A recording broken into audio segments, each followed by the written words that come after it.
What's up, everyone? Welcome to Mike and Ant. We're here for the Sunday night recap. I'm one of your hosts, Mob Miz. This is your other host, Inspector Ant. How's your night going, bro? That's going pretty good. It was a wild day of football. Yes, it was. Let's dive right in. What's your first topic, my brother? Well, I guess the topic would be that picture on the left hand corner. Miss Ursa, I think she called a great game today. Colts pulled off a great win, 29-28 over the Colts. Colts fans are calling him Indiana Jones, not Danny Dimes, but he Okay. had a good game today.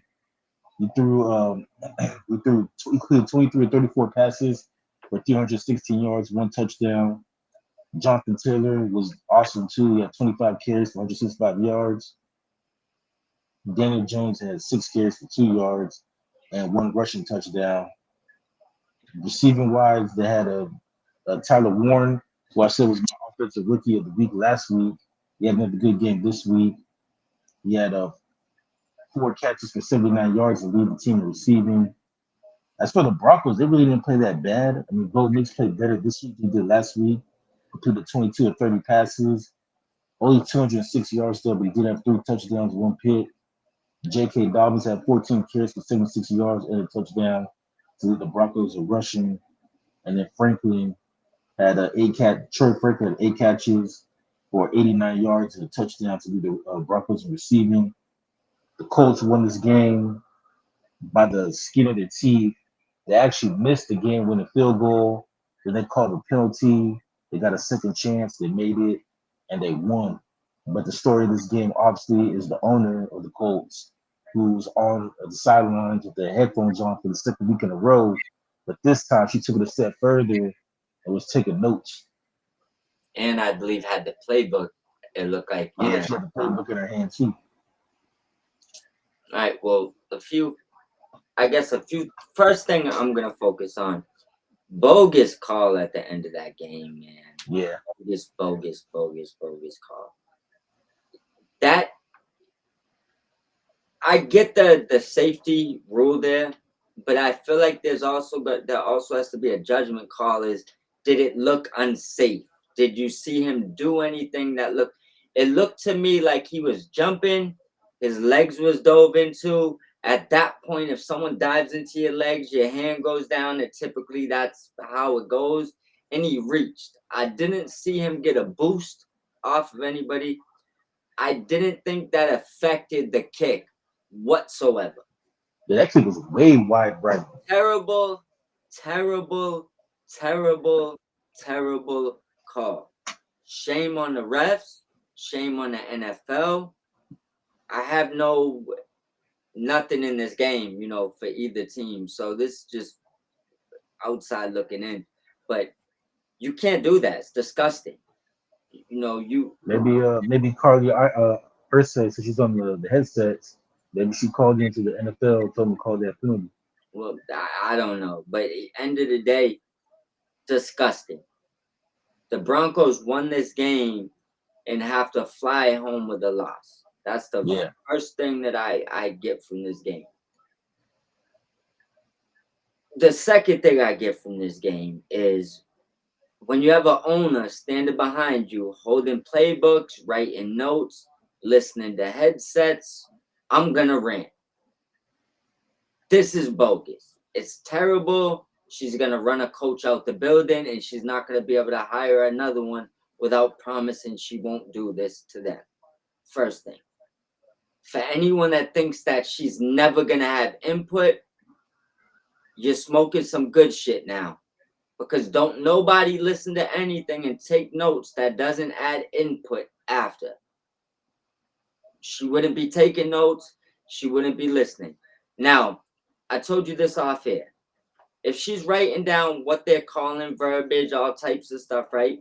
Does she expect her coach to take time out of his day when he could be focusing on his team or whatever else he has going on to explain to her verbiage she don't understand? Because that's yes, too. That's his boss. it's what it's leading to, right? Because you're Yeah, writing down shit you don't understand, and who are you gonna ask to explain it to you? Not many people that's gonna understand the verbiage besides the play callers or the coach, right?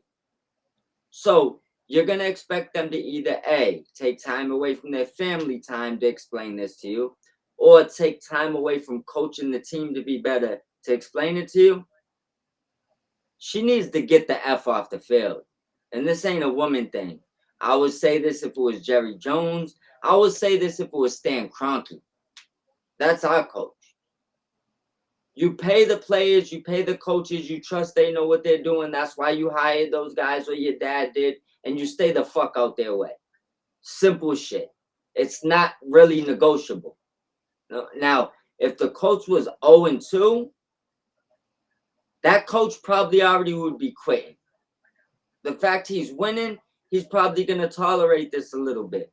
But the minute that they stop falling apart, bro, that coach is going to be running from that building telling you keep the money. Karen's behind my back. I can't coach with someone behind my back taking notes, telling me what to do that isn't qualified to tell me what to do. You see what I'm saying? So Yeah. my opinion is this ends very, very bad, very, very ugly. And your coach, and your quarterback is Daniel Jones. Don't expect this glory story to last much longer. How do you feel about this, bro? Well, I said it earlier. It might not happen this year, but at some point, especially if the team starts to struggle, it's going to be a grind. Because I can't imagine working at a job, forget the NFL, but just any job where your boss is literally behind your back, watching everything that you do, listening to everything that you do, taking notes. Like, how do you work like that? That's micromanaging to the nth degree. Imagine And you being, said something. You said something when we talked on the phone, yeah. and that is like, at when did she tell him this is what she was gonna do? Yeah. When did you inform your coach you was gonna be behind his back like you're his offensive coordinator? Like when did you tell him this? And did he tell you he's okay with this? I don't know any coach that would be okay with this. And coming from me that I cook, picture picture being a chef and the corporate manager that don't cook, that just takes recipes online but never cooked in their life, is behind you taking notes, listening to everything you're doing, and you assuming they're not going to eventually start telling you things to do. Especially when they're the ones writing the checks. There you go. That's my point. Events, the first it's, let me look what he's doing. Let me look at these plays. Then it's, try this. Then it's, I think this will work better. Then it's, how do you think they'd feel about this? Go to your office, cut your checks, enjoy your life. You're making money to do nothing. Just run the team. You don't Yeah, need to. your dad set you up by letting you inherit the team. Yeah, Like, you just, like you said, you don't have to do anything. You can just sit there and collect money. I'll tell you this, and this could be a reach at this point, but do you think in the long run it's a reach to say if this continues and one coach leaves and she has trouble hiring another coach that she eventually gets ran out the NFL and sells that team because she's overstepping boundaries in a position that just isn't what they do? I don't think they'll force her to sell the team, only because, like, right now she's not doing anything to affect the league or affect that team. I mean, in I the and long, I if she does, Okay, well, I was about to say though is that in the long run, I'm not sure, because the adage in the NFL is that there's only one of 32. There's only 32 of these jobs. yeah. So if there's an opening, it's always going to be that one coach that's going to be desperate to take it. I mean, people complain about Jerry Jones and his micromanaging and meddling, but he has no problems hiring coaches. So I don't think she's going to have a problem hiring a coach, because there's going to be a coach that's going to talk himself and saying like, okay, I can deal with her. Well, And I think like this. Think like, let's take it a step further because remember I said I might be reaching now, but I want to get yeah, on this story early, so I'm gonna reach now, and in the long run we'll see how it works. But I guess my overall look in it is if she's not gonna trust her coaches, she's gonna be up her GM's ass. She's gonna want to listen to plays. She wants to know everything, literally everything about anybody a dollar's going through that she's paying. That's what it sounds like, right? Yeah, Do you think that she eventually has friction sitting down with the other 31 owners? yeah. She's gonna have to. And that's what I'm more leaning towards. Do you think Karen eventually Karen's herself out the league with the owners? Because she can't do it. She can make her team terrible, and that ain't gonna run out the league. But bringing that Karen mentality into the league, into the owner meetings, I don't think would fly at all. Well, see, the one thing that might work in her favor is that she's one of the youngest owners. She's only 45, Yeah. and most of these owners are like in their 70s and 80s. So maybe she could say like, "Hey, this is the young generation. This is how we do things. It's time for a change. The way the old guard did it, the way my dad did it, that's obsolete. You gotta do it this So way, you think that? and let her fuck around and win the Super Bowl. I, Every owner be doing this. well, here's the thing. Here's the thing. Even if they won a Super Bowl, it wouldn't have anything to do with her. Like other than the fact you signed the checks. So that Yeah. would make no sense. The second part of that is you mean to tell me you're gonna come into 31 billionaires meetings when they know that you're an inheritance baby, and you're gonna tell these 31 old guys that the way they're doing things is wrong, and you think that would work out for her? Bro, she ever said that she'd be out the league within 6 months. It's like let's just keep this serious now. I mean, yeah, but that's what I'm saying. Though, like, but my point is though, like, even Daniel Snyder, and we all know about Yeah, the effed up stuff that he did, and yeah. reason why he got kicked up out of the league. But before he got kicked out of the league, they still gave him 25 years to own that team, knowing that he was doing the stuff that he was doing behind the scenes, and Well, they gave him a 25-year lease. So that's what I'm saying. let me tell Like, you one. this have to be going on for like maybe 25, 30 years All right, well, let me before say they one make a thing, silver team. and this might sound more bad than good. I believe a lot of the NFL owners are closer to Daniel Snyder as far as who they are as a person than to her. Well, I mean, to her, they don't even know her. They just know like they So know her. They're cool with their dad. what They're I mean, cool with their dad, but I don't know about her. what I mean is this: a lot of those dudes are from that same cloth as I was Oh yeah, yeah, yeah. say. They probably do the same effed up stuff behind the Yeah. scenes. So what I mean to tell you is, somebody got exposed and had to go. Doesn't mean they all necessarily don't do the same type of shit. I'm not that belligerent to believe that. So what I'm saying is they got a tight bond with these owners, and they did with her dad. I don't necessarily know if that bridge connects to her, especially if she thinks she's gonna conduct business differently and change the way they do business. I just see all of this eventually ending bad. Unless well, to be fair, if she finds some 25, 27, 31-year old coach, maybe her boyfriend or something. I don't know.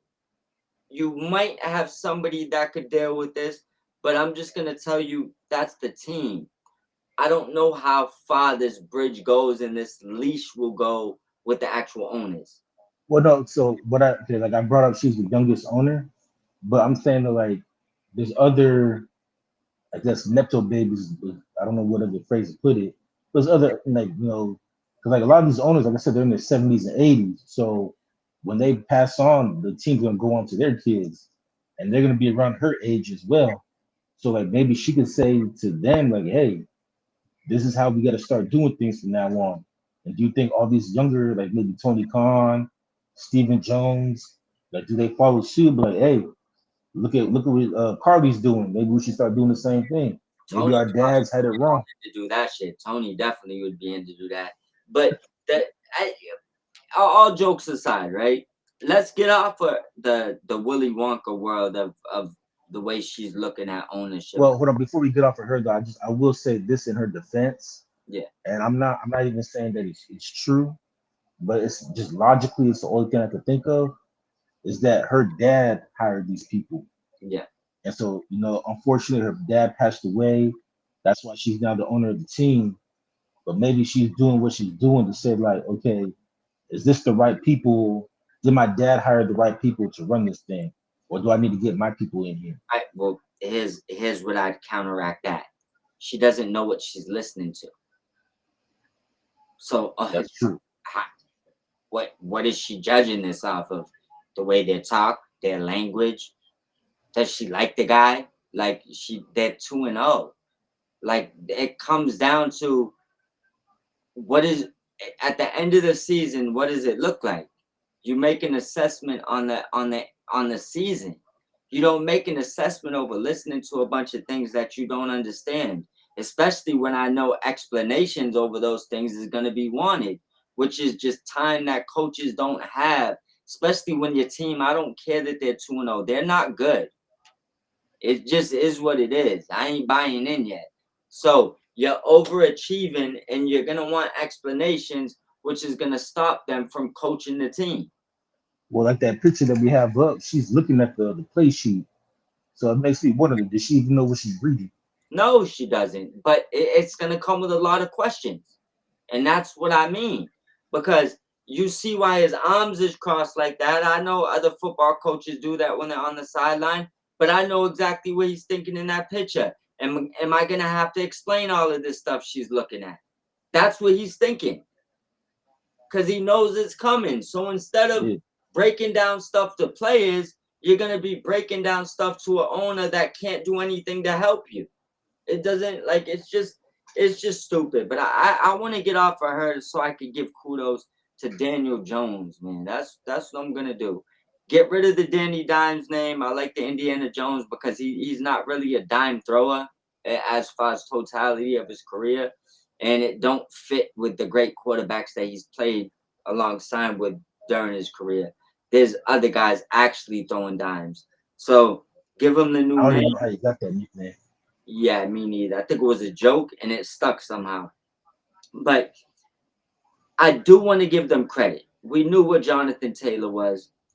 We're seeing the revival of Daniel Jones. And as much as I think that I'm going to see a collapse this year, I'm cheering for him. I like Pittman. I like the things they have going on there, and I hope they do good. I just hope that after a win or two more, she gets her ass back to where she's supposed to be and not behind the coach playing, the saddle to the horse. It's like, bro, get up out of here. Like go where you need to go, cut the checks you need to cut. But a coach that's more qualified. Well, a coach that's qualified to coach doesn't need to be micromanaged by an owner that's not qualified to coach because you can't micromanage someone that's better than you at what they're doing. Picture Michael Jordan being micromanaged by Steve Kerr.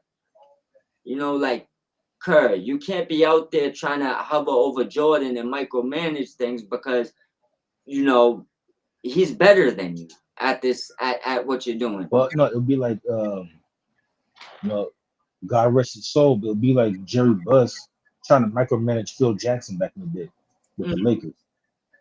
Yeah, and I'm not saying that that coach is all worldly, but my point what I'm making is he's qualified enough to be one of 32. If she was applying for the job, there's probably 50,000 people more qualified than you. So you can't micromanage him. He is Jordan compared to you at coaching, you know? Yeah, and she's only on the team for like what, a couple months. It ain't even been that long. I just say the fact it started off like this, I don't expect it to end well. Knicks did play well, and it sucked to see this game and this rug ripped from under them because the refs made a bonehead judgment call. I guess it is what it is, though. I think the Broncos played good. I think their defense underachieved this game, and I think the Colts looked good. Minus what I gotta say about the bonehead owner. I mean, I do believe that they looked good, and I hope they keep it up. Yeah, the thing that works in the Colts' favor is that they play in a weak division. Tennessee, we'll talk about them later, but they didn't look all that great, especially in the second half today. Jacksonville lost to a backup quarterback, so they still got some work to do. Houston, we'll see what they do tomorrow, but they didn't look that good last week. Yeah, So the Colts right now, they might be the best team in a weak division. Yeah. And into your earlier point, you said hopefully they keep winning, maybe she will stop.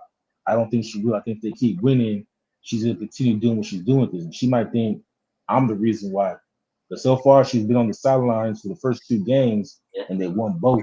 Yeah, seeing people say that whatever she's doing is working, they're already bigging her up online like this. She has any parts of what they're doing, which she doesn't. She doesn't pick their players. She doesn't scout people. She's not on the field. She's not calling plays. She didn't put the plays together. She didn't create the playbook. But yet, her being a Karen on the sideline somehow, Colts fans believe is helping them win. Which in the long run, I'm gonna guarantee you by week 8 Colts fans will hate this one, but we're just early, I guess. Yeah. But I mean if they keep winning, Colts fans will keep making excuses for it. They won't keep winning, bro. Like I said, wait till they go like on the losing streak. All hell's gonna break loose. Mm. Like I said, I hope they keep winning. I don't got hate in my blood for them. Colts. I mean, remember my favorite player all time is Marshall Falk, and he came from there. I have respect for the Colts. Yeah. What game you want to shoot for next? I guess we'll start with the Sunday night game real quick since it's the Oh, most recent game. just a heads up. The score ended 29-28. Colts beat the Broncos. Yeah, on the last second field goal. They got 2 chances. Yeah, that they shouldn't have had. Yeah. Okay, so the Sunday night game, Atlanta pulled off the upset. I guess you could say they won 22-6. It was a boring game. It was pretty much a field goal kicking contest. Once again, JJ McCarthy struggled, but Bad. this time he struggled the whole game. It wasn't just for against Chicago. He struggled the first three quarters and then got it together in the fourth quarter. But today, it just wasn't there for him. He struggled, and the Minnesota defense for the most part played well. They held him to field goals. If Atlanta could convert some of those red zone trips to touchdowns, Yeah. this game would have been even more of a blowout. But Minnesota's defense kept them in the game.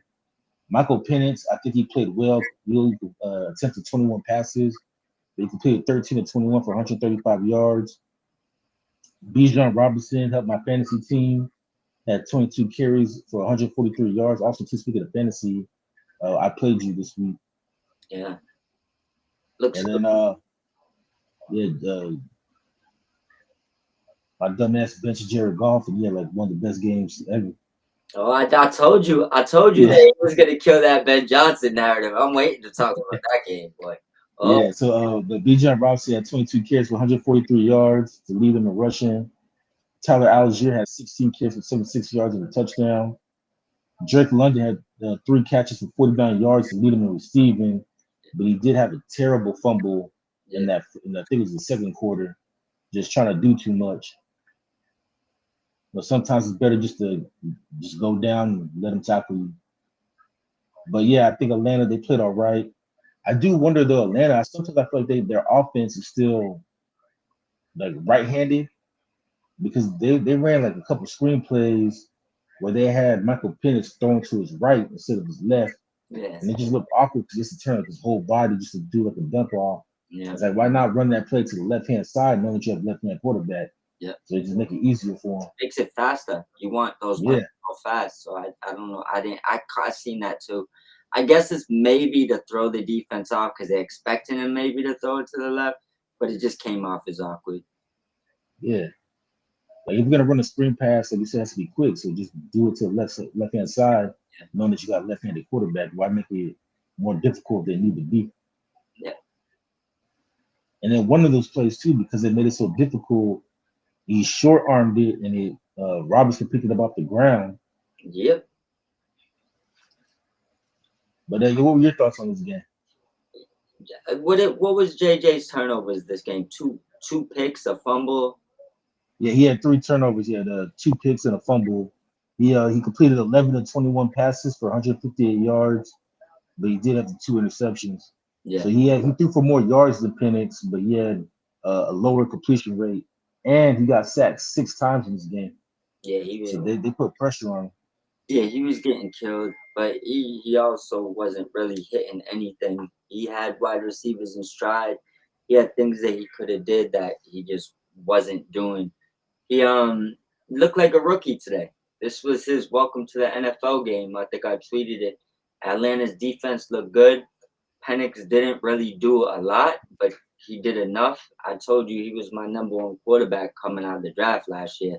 So I expect him to be able to adapt in different situations. He threw for, I think, 298 week one. This week he threw for half that, but he was still, Yeah, he threw for 135. yeah, he still was efficient. Um, he did what And he, JJ, sorry to cut you off, but JJ actually could have been five turnovers. He actually fumbled three times in this game, but he only lost one. The other two he was able to recover. yeah, I could dig it on that. But I mean, this game, I didn't expect it to go like this. I thought that there would be, I didn't think it would be a field goal party. And that's what they did for basically majority of this game until Atlanta took control of it. But the Vikings need to go back to the drawing board. They look bad this game. That's my overall thoughts of it. Well, yeah, when you asked me last week, do I change my mind on the NFC North? Because you and I, we both have Detroit winning the division, but where we differed was you had Minnesota finishing second, Green Bay third. I had Green Bay second, Yeah, Minnesota third. And I told you I don't change my opinion. I'm not going to change my opinion yet because I had a feeling Minnesota's going to struggle this year because of JJ McCarthy. You know, he was up and down, and I feel like him being up and down is going to make the team be up and down. I hear that, and I mean they had a lot. I mean they had a lot of problems today, protection problems, QB accuracy problems. I mean you could go through the board, and then the defense held up as much as they could. Just eventually, you kept throwing them back on the field. Shit's gonna happen. So I expected Minnesota to be the better team. Atlanta looked clearly like the better team tonight. Yeah, and I'm gonna repeat the same thing I said last week. Because last week when we talked about Minnesota, I said that they can't get up to a slow start. They got lucky against Chicago because they played Chicago. Atlanta, they got up to a slow start, but again, they're playing Atlanta. Atlanta just kicked field goals. If they play a team like Detroit or Green Bay or Philly, and you get up to a slow start like this, instead of it being, 9-3 or 9-6, it's gonna be 21-3 or 28-3. And it's gonna be harder to overcome Yeah. against better teams. I definitely agree. I mean, the Vikings don't get it together, and if McCarthy don't, I don't know if today he wasn't playing with timing or he didn't trust his O line, but they got to fix those two things up, or this is going to be a very long season for them. All right. So then the next game, we'll start with the early games. Cleveland at Baltimore. Baltimore won this game 41-17. This is actually a closer game than the score indicated, but then Cleveland just fell apart in that fourth quarter. Baltimore scored half of their points in that fourth quarter alone, and they end up winning it 41-17. Joe Flacco completed 25 of 45 passes for 199 yards, one touchdown, one interception. Kevin Stefanski saw enough, so he put Dylan Gabriel in the game, and Dylan Gabriel went 3 for 3, 19 yards and a touchdown. And then rushing wise, Keyshawn Jukins led the Browns. He had 10 carries for 61 yards.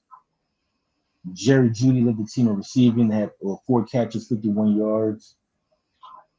And then Flacco not only did he throw the interception, also had a fumble, which led to another Ravens touchdown. And that a pump block.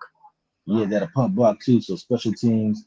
Lamar Jackson was okay. He was 19 for 29, 225 yards, 4 touchdowns. Derrick Henry led the team in rushing with 11 carries for 23 yards. That was it. 2 points in fantasy crushed me, but it's Yeah. not. And then Zay Flowers led the Ravens in receiving with 7 catches for 75 yards. Yeah, So, I mean, my takeaway from this game is that Baltimore, they did what they had to do to win. And I think you called it. Because I thought they would cover the 12 and a half, Cleveland would. yeah, You said Baltimore would cover, and you said that because you have a feeling that Joe Flacco's going to make some mistakes, special teams. That's exactly how it played out, especially in that fourth quarter. yeah. I just something. The Browns' defense is good. I one thing I would say like this. Pull the plug. Let's see the young kids, man. Like, let's see what you got. Because I know that if you draft high and there's some hot shot quarterbacks coming out, you're probably gonna dive back in the well anyways. You're the Cleveland Browns. This is what you do, right? Right. Let's see what the young kids could do. I Yeah, mean, that's what I was about to ask you because they did bench Flacco, and Gabriel did play late in the game. He only attempted three passes. He was 3 for 3. Did throw a touchdown, and I'm now starting to wonder, like, do you start Gabriel the next game?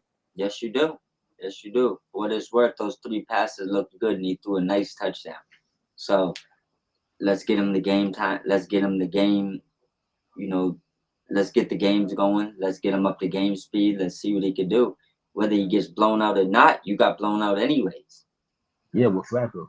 Yeah. So The let's see. question I have though is, if you start Gabriel, does Shador move up to QB2, or do Yes. you keep him at QB3 and No. let Flacco be QB2? I mean, release Flacco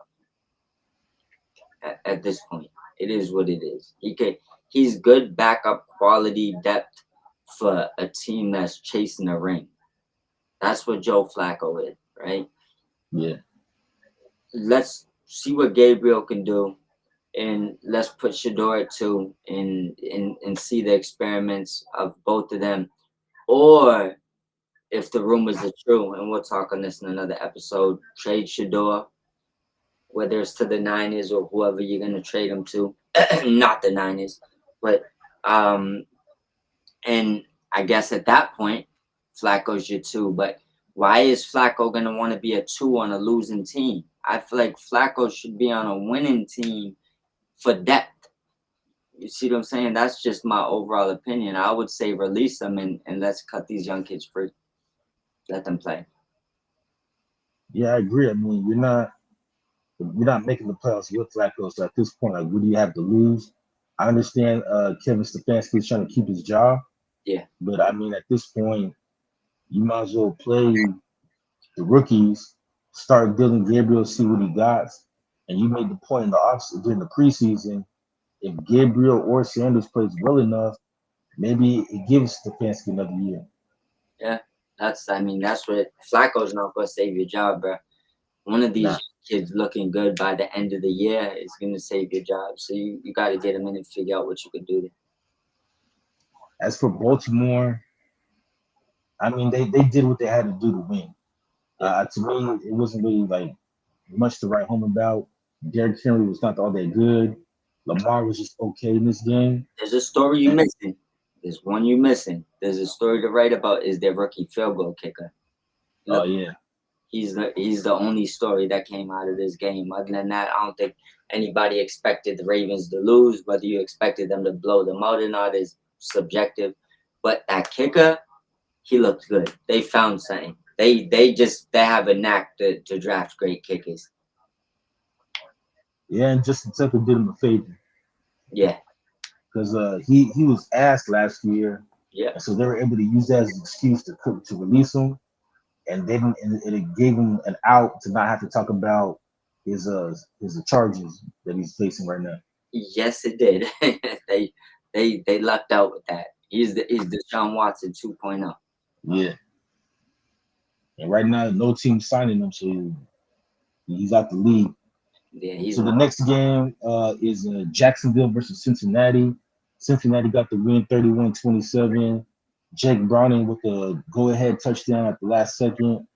But the big story of this game is Joe Burrow suffering a turf toe injury, and he's going to get an MRI on Monday. But right now the reports are that it's a grade 3 turf toe, which is like the worst one you can have. And the question for him is, do you just try to get some rest, ice it, see how it feels, and come back in 2 to 5 weeks like Brock Purdy, or do you get surgery and just miss the rest of the season? I'm gonna put it like this: if you don't get that surgery, that turf toe will linger for the rest of your career. Ask Marshall Falk and numbing toe shots. I Yeah, mean, so turf toe sucks. It don't bother you sometimes, and then it will come back to the point where you can't walk. I've had it before personally, so I'm getting the surgery if I'm him. But If he does choose to come back, he's gonna need to get the surgery at some point because you don't want to have a toe injury linger for the rest of your career, and it has potential to linger for the rest of your career, not just a year. Well, I think he will get the surgery. But I think for me, if I was him, is I would sit out the next, 4 or 5 games, and then see where we're at as a team. Now, right now they're 2-0, but let's say he sits out the next 4 games and they're, 2-4. Then I'm like, okay, I'll get the surgery, sit out the season. But let's say in those 4 games they go like 4-3 or 4-2, then I'll try to come back and just get the surgery in the offseason. But like this, it sucks to say you pretty much tap out on the season. And I'm not saying there isn't options like they maybe they could trade for a Cousins or somebody that's out there or find something that's serviceable. But here's the thing: when you're dealing with your franchise player, I'm not playing with his toe. I'm not.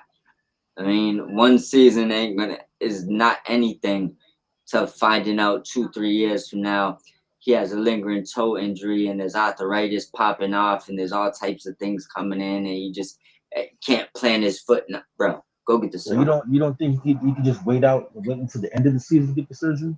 I think he could, but because he's the poster child of the franchise, I wouldn't even take that chance. That's just me. So you'll tell him just get it now. Yeah. Reason being is you may I don't even necessarily know if if he got toe surgery, say in the next 3 days. I don't know if he'd be out for the season. You might be able to, like I've seen people break their wrists, get surgery, and be back in 4 to 6 weeks. So if you plan on waiting out, I guess what I would do is if you get surgery, and I'm not a doctor, so I can't give these answers. But if you get surgery, what's the timetable? If you don't get surgery, what's the timetable? Right? If they're Yeah, not much that's something off, that he needs to ask his doctor. yeah, and if they're not much off, I'm getting the surgery. That's all I'm saying. I'll be thankful in the long run. Well, statistically anyway, Trevor Lawrence, 24 of 42, 271 yards, 3 touchdowns. You see that, I was like, okay, Trevor Lawrence played good, but he also had 2 interceptions, which is terrible. Travis Etienne led the team in rushing with 14 carries, 71 yards.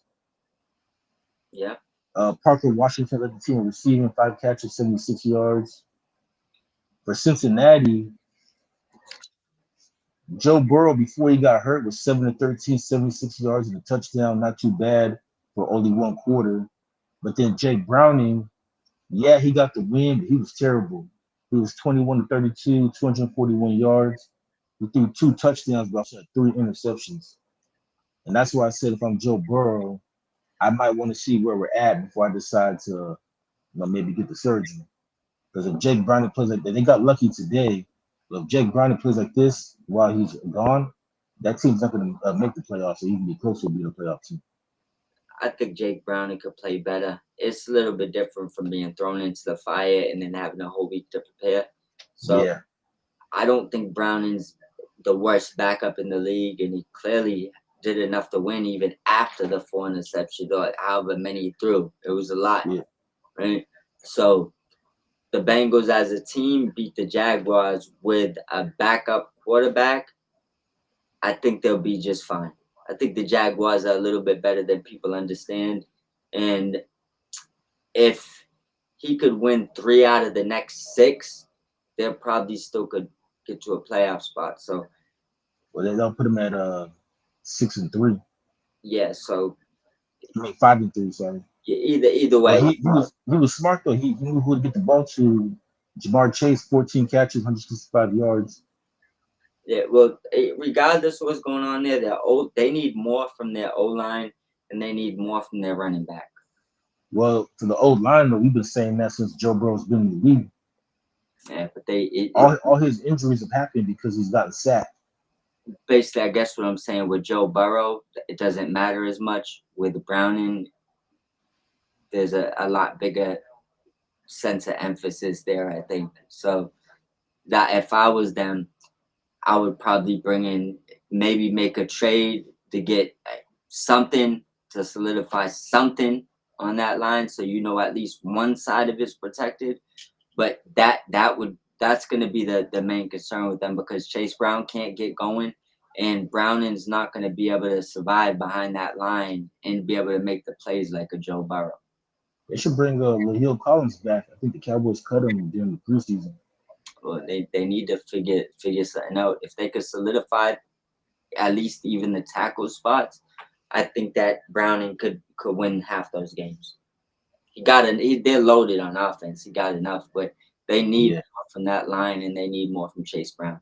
They also, to be fair, probably need a little bit more from Gesicki or a tight end as well. I just think line, tight end, and running back play, they're gonna need more. They ain't gonna be able to do the Jamar Chase show all the time the way they did today. or at least get T Higgins involved. T Higgins only had 3 catches today. Yeah. What was his targets? He had 8 targets, only 3 catches, 56 yards, but he did have 1 touchdown. Yeah, so that's But yeah, to your point, though, Noah Fant, their tight end, 4 targets, 3 catches, 28 yards. yeah. They need more there. And T. Higgins got the targets, so obviously those just got to be more efficient. But he did get 8 targets, so that's not bad. But you would like to see him bring down 5 or 6 of them. I don't know how the 8 targets were. 5 of them could have been terrible, so I'd have to Yeah. go over and look at them.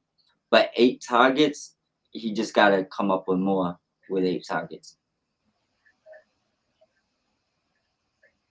All right. And then we'll go, I guess we'll move on to the game of the day. The New York Giants versus the Dallas Cowboys. This game was wild. It was probably the most exciting game of the day. Both teams set an NFL record with 6 lead changes in the fourth quarter alone. And Russell Wilson, he said, I don't want to get benched yet. I'm not trying to lose my job. He actually had the best game of his career. He Yeah, put in 30 or 41 passes, 450 yards, 3 touchdowns, even though he did throw the interception in overtime, which cost him. But other than that, he played well. Cam Scatterbo, 11 carries, 45 yards, and a touchdown. Led the Giants in rushing. I said earlier today that they need to get him more involved because he barely played last week. So it's happy they got him involved. Malik Neighbors led the team in receiving, 9 catches, 167 yards, 2 touchdowns. Also, too, Wandale Robinson also had a great game, he eight did. catches, 142 yards, and a touchdown. As far as the Cowboys are concerned, Dak Prescott, 38, 52, 361 yards, 2 touchdowns, 1 interception. Javante Williams led the team in rushing, 18 carries, 97 yards, and a touchdown. And then CeeDee Lamb, he bounced back, 9 catches, 112 yards. And it was a wild game, crazy game. Defense did not show up for either team. I think for the Giants, what's going to kill them is that they had over 200 yards of penalties. Yeah, That's what's going to kill. That's what they're going to look back on this game. But I feel like Russell Wilson did enough today to keep his job for at least another week. yeah, And I thought it was interesting too. In the fourth quarter, I don't know what Dayball was thinking, but he was alternating between Russell Wilson and Jackson Dart like every other play. yeah. I didn't know what was going on there at all. But he definitely Russell did enough to survive at least another week. I still don't think that this game, due to the fact that they lost, I don't think that he could have threw for 2,000 yards. I don't think he's safe. I still think we see a change soon. He Well, did, like I said, as great as he played, he did throw the interception in overtime, which cost him the game. yeah. And I know he's trying to make a play happen. Dallas corners look like shit today. Neighbors, you know, we know Neighbors is great, but yeah, Wandell looked great today too as well. Um, I guess that the Cowboys had a shout out to their perseverance today. I think we said before that we thought CD would have a bounce back game today. That in Javonte Williams, I know he's a breath of fresh air for what they got going on. One of those runs he had I was, mean, he's definitely an upgrade over Zeke Elliott. yeah, for sure. Not the beginning of Zeke's career, of course, but Yeah, but last year Zeke. yeah, for sure. Um, Cowboys came back, got the game in overtime. The overall winner, that we thought would win one, but boy, did the Giants put a fight out there.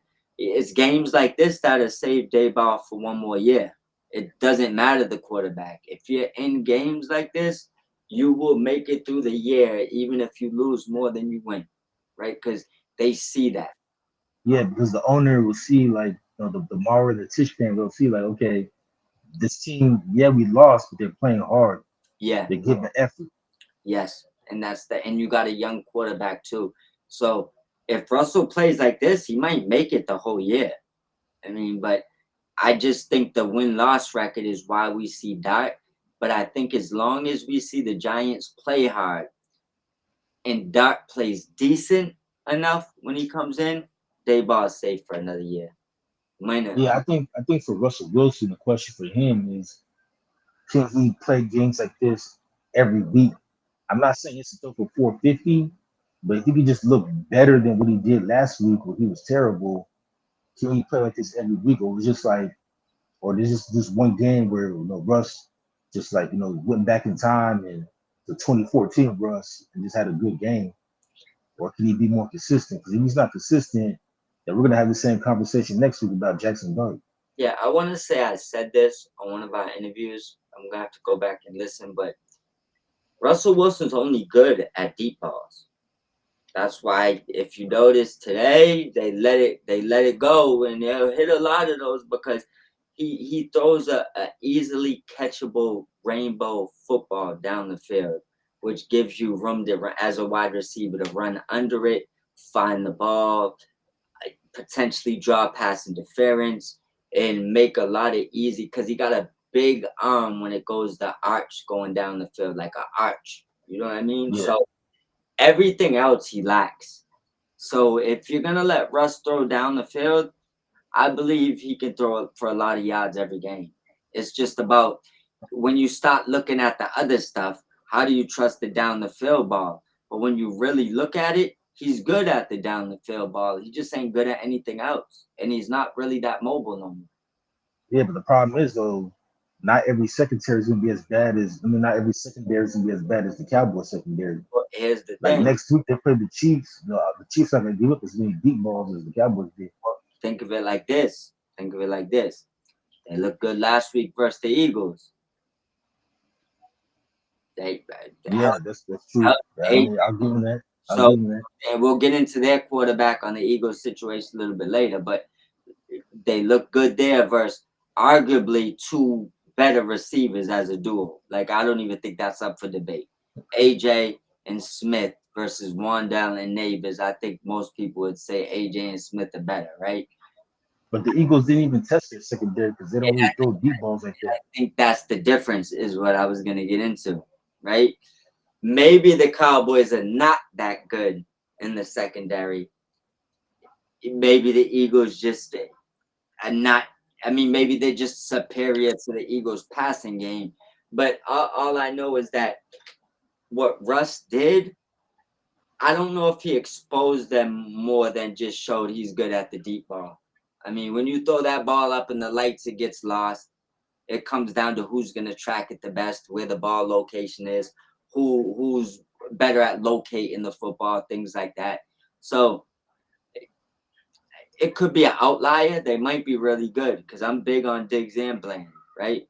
But I do Yeah. believe that Russ has one of the best deep throwing footballs in the league still. Well, also too, Bland didn't play today. Yeah, I know. But what I mean is, I think their secondary is pretty good. Now, Yeah. that when I was getting at Bland, I mean the Eagles. They didn't even test them. But Diggs looked like he got torched today. So I mean, we'll see how it goes. But I still don't think if Bland was out there would have made much of a difference because I do have a lot of belief behind Russell Wilson's deep ball. And I think Neighbors could have made a lot of those catches anyways. Didn't really matter who was out there. Yeah, I thought it was an entertaining game. I I did not see the Cowboys and Giants being the game of the week, Yeah, but I will say that it was a great game by two mediocre teams. I don't see any of these teams going anywhere this year. me neither. But they earned game of the week so far for sure. Yeah. And I'm going to set an NFL record, 6 lead changes in the fourth quarter. That has to say something. Yeah, I mean, at this point, we got to look at the Cowboys' defense and say we don't know what they are. But the Giants, I mean, they are what we thought they were, but they looked a lot better today. Well, Jerry Jones said that he wants the Cowboys to stop the run. So they stopped the run. They only held the Giants to 84 yards rushing. I think they signed Jadeveon Clowney right after the game as well. Yeah. Instead of talking about the game, Jerry made the announcement that they're signing Giovanni Alcon. Hey, see, I mean, I respect that. At the end of the game, you don't want to talk about the win. Back to business. Yeah. So, got no problem with that. The other owners are looking at the game plan, taking notes. I mean, Jerry's all about business. when we're looking at a potential more involved owner than Jerry Jones, it's getting bad. I mean, it just is what it is. All right. So the next game is Detroit versus Chicago. The Lions whooped that ass, 52-21. Ben Johnson, he made Jared Goff look good today. Uh-huh. Jared Goff completed 23 or 28 passes for 334 yards, 5 touchdowns, no interceptions. He completed 12 yards per attempt, which is the highest in the NFL today. Jameer Gibbs is great, 12 carries, 94 yards and a touchdown. David Montgomery had 11 carries, 57 yards and a touchdown. Amon St. Brown, 9 catches, 115 yards, 3 touchdowns. Jameson Williams, only 2 catches, but he had 108 yards and a touchdown. He had like a Randy Moss stat line, Yeah. 2 catches for 100 yards. And then for Chicago, Caleb Williams continued to struggle, completed 19-30 for 207 yards, 2 touchdowns, 1 interception. DeAndre Swift led the team in rushing with 12 carries, 63 yards, and a touchdown. Roma Dunze, he had a great game, 7 catches, 128 yards, and 2 touchdowns. And then the Lions, they really want to put it to the Bears because they went for it on fourth down, Ran it up. ran it up. They were up 45-14. Dan Campbell said fourth down, we're not kicking a field goal. Let's go for a touchdown. And Jared Goff threw another touchdown. Yep. And Ben Johnson was asked at the podium after the game, and he said that's what the Lions do. I didn't feel no disrespect. They go for it on fourth down. But Well, let he did disrespect Jared Goff. He didn't say Jared Goff's name. He said that quarterback on that team. Yeah, but let's get down to business. Let's get to business, right?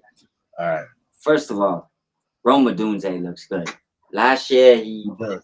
he didn't make me a believer. He looks good. Caleb looks bad. The 278 garbage stat line, because a lot of that wasn't even meaningful passing yards. Um, I think I said he'll be pouting in the second quarter. I believe I was right. I believe I said that they would blow them out the water. I believe I was right. Now, let me just end the narrative and then I'll say a couple quick points. First question: what's Ben Johnson's record without Jared Goff? Well, right now it's 0-2. All right, so that narrative is over. He just beat the shit out of Ben Johnson. So Jared Goff don't need Ben Johnson. So he could just let's just get rid of that. Ben Johnson might not win 4 games this year. Jared Goff will at least win 10. So Oh, wait, real quickly, can I throw this at you while you talking about Jared Goff? yeah, go ahead. All right, so with this game today, Jared Goff becomes the fourth quarterback in NFL history to have 5 or more games scoring 50 plus points. He joins Tom Brady, Drew Brees, and Peyton Manning as the only other quarterbacks to have 5 or more games scoring 50 points or more. 3 of those guys are in the Hall of Fame. He don't Well, got it. Brady and Brees are going to be in the Hall of He Fame. don't got it, bro. He don't got it. He doesn't got it. Now he ain't got it. He ain't got it. Also, too, Jared Goff set an NFL record with the most games throwing for at least 300 yards, completing at least 80% of his passes with a 155 passer rating, and he passed Bobby Lane for second all time on the Detroit Lions touchdown passing list. Yeah, I know. The greatest show on surf is in Detroit right now. They put up Yeah, 35, 40 points. We struggle to get 14. But that's besides the fact, right? Um, Jared Goff looked good. Amon St. Brown, special. Jameson Williams you're right. He is a Randy Moss. He's not going to give you 10 catches. He's going to give you 4 for a buck 50 and a touchdown or two, Yeah, or 2 for 100 and a touchdown. Or 1 for 55 and a touchdown. Those are get more likely as stat lines. I believe Montgomery. Did Montgomery score this game as well? yeah, both running backs did. So both running backs scored. Gibbs is special. Nothing new there. I don't expect the Bears to be good. I think we both predicted them to be in last place. And I think week 1, the Lions weren't awake. They're awake now. I think the second time they play the Packers, it'll be a different story. Yeah, I think they play each other on Thanksgiving. Yeah. The Lions, they get a huge, tough test next week to play the Baltimore Ravens. But I think people overreacted last week to the Lions. Yeah. They were flat last week. I mean, it is what it is. And the Packers did the same thing to the Commanders on Thursday night. So it might be more about the Packers than it is about the Lions. And as for Jared Goff, for a guy who ain't got it, he's doing things that only Hall of Famers have done. I Yeah. mean, we're talking about Tom Brady, Peyton Manning, Drew Brees. Yeah. He's in the list with those guys. Yeah. And Jared Goff can win a Super Bowl. I mean, he's definitely going to be in the Hall of Fame. Give him a gold jacket. Yeah. I mean, he get a Super Bowl ring. Especially in Detroit, just for that Yeah, alone, he deserves a Hall of Fame. You win a Super he Bowl get as a a Hall of Detroit. Fame and get an in the statue. Yeah, for real. Listen, you get a Super Bowl in Detroit, you deserve that. Eminem might even pay for the statue if you Yeah, get a Super Bowl. I mean, we'll tag him. We'll make it happen, right? But I just want to say one thing. Definitely overreacted week 1 with the Lions. Definitely not us, but as far as well, I think Lions fans overreacted. Oh, you froze. But yeah, I think Lions fans definitely overreacted, and then I think the media overreacted too, thinking that they're gonna struggle because they have 2 new coordinators. And even I mean, I know this is just one game, but people forget too. Last year, the Eagles had 2 new coordinators on both offense and defense, and it took them a while to get going too. They struggled like the first month of the season, and they finally got it going in week 5. But I think overall the Lions will be okay. They have a tough schedule. They do have Baltimore next week. We'll see how they do. And as far as for Chicago, I don't know where they're going. They do not look good. And what I don't understand about Chicago is Ben Johnson. I don't know if it's Ben Johnson or what, but their first drive in both games are great. They march down the field, score a touchdown, but then it's like after that they can't get anything going. It's like once they get past their first 15, it's like a wrap for them, and they just struggle offensively. And right now we're having some technical difficulties with Mike. Let's see what's going on with him. This camera froze. yep. You there? Yeah. Yeah, I don't know what happened. It like the internet rebooted or some bullshit. But yeah, I'm back. All right. Well, I broke down the game, but you can give your take on it. Hold on 1 second. Let me get this on my way real quick. You can still hear me, right? Yeah, I can hear you. All right. I don't know if that's gonna pop up at the screen. Hopefully not, because I just got an error code that popped up. But where was we at? Because I just had to reboot and I lost my whole train of thought. Well, you were talking about Jared Goff, but Oh, go. I dived back in. Basically, long story short, they we I think we overvalued Ben Johnson with him the same way we overvalued Sean McVay with him. The Lions would be fine. The Bears, I don't believe would be good at all this year. Like I said, I think we both had them in 4th place. yeah. Let me dive into this because not much happened today that I didn't expect. How long do you think they give Caleb before they start thinking that this isn't working? Ooh, that's a good question.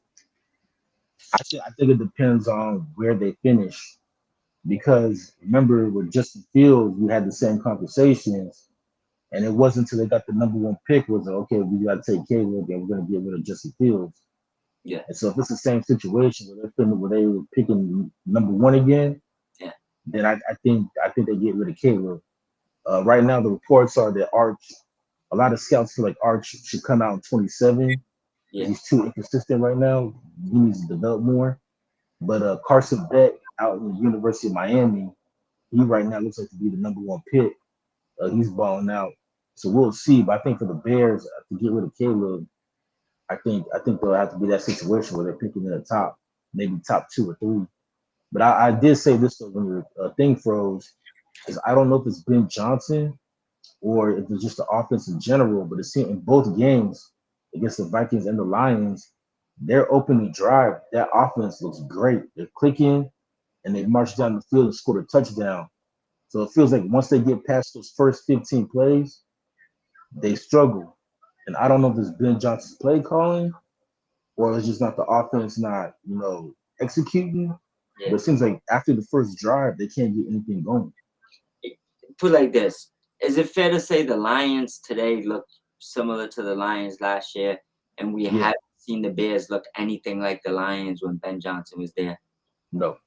All right, so I'm just gonna say that we can end the narrative that he was some special play caller over there because it looks like they're doing the same stuff and they have the same grit and the same designs and not much has changed and the Bears don't look good.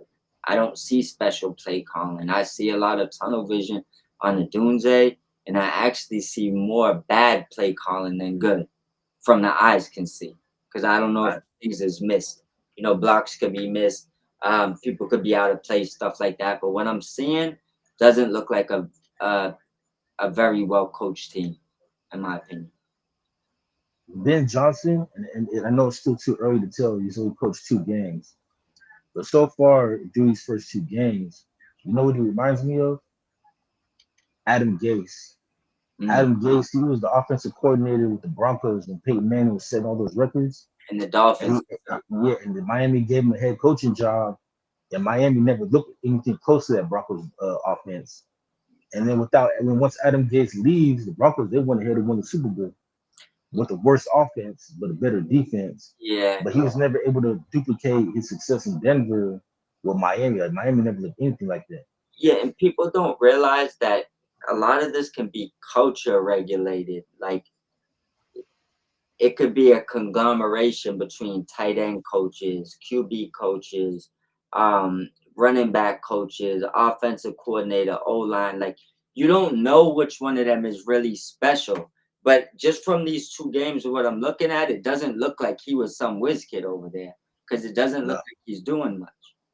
Like it, you see some coaches hit a team, and you see that first season, you see that they got a little bit more gas in their tank than maybe some of these um, usual coaches that we see all the time, right?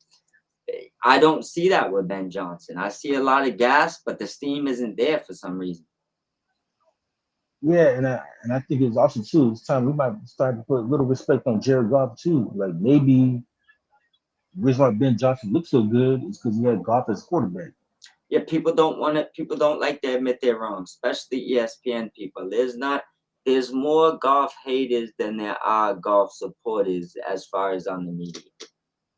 And I understand that, but it just blows my mind because he's doing things that only Peyton Manning, Tom Brady, and Drew Brees have done, and yet people talk about him like he's Ryan Tannehill. Bro, this is why the Lions robbed us when they made that trade. It's not nothing against Matthew Stafford. We just overpaid. Like the picks, we should have been able to trade Goff somewhere else for picks. He's a young quarterback that been to a Super Bowl and then been able to maybe throw like a pick or two to get Stafford. Like we overpaid. It just is what it I mean, is. honestly, like we shouldn't have to pay anything. I felt like we should have just been more patient and let him develop.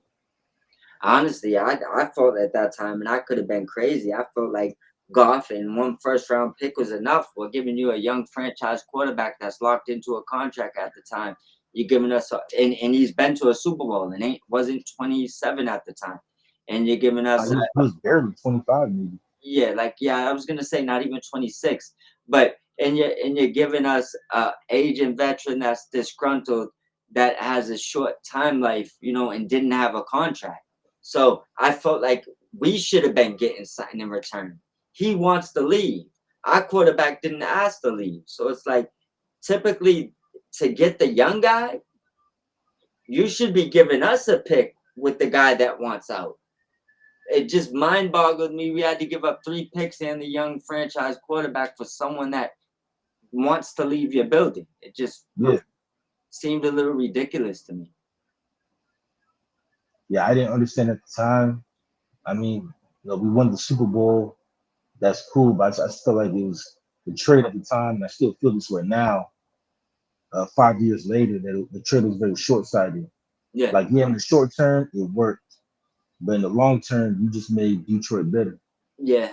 In the long term, you did, and I feel like a lot of people sense that in the media just always take their shots.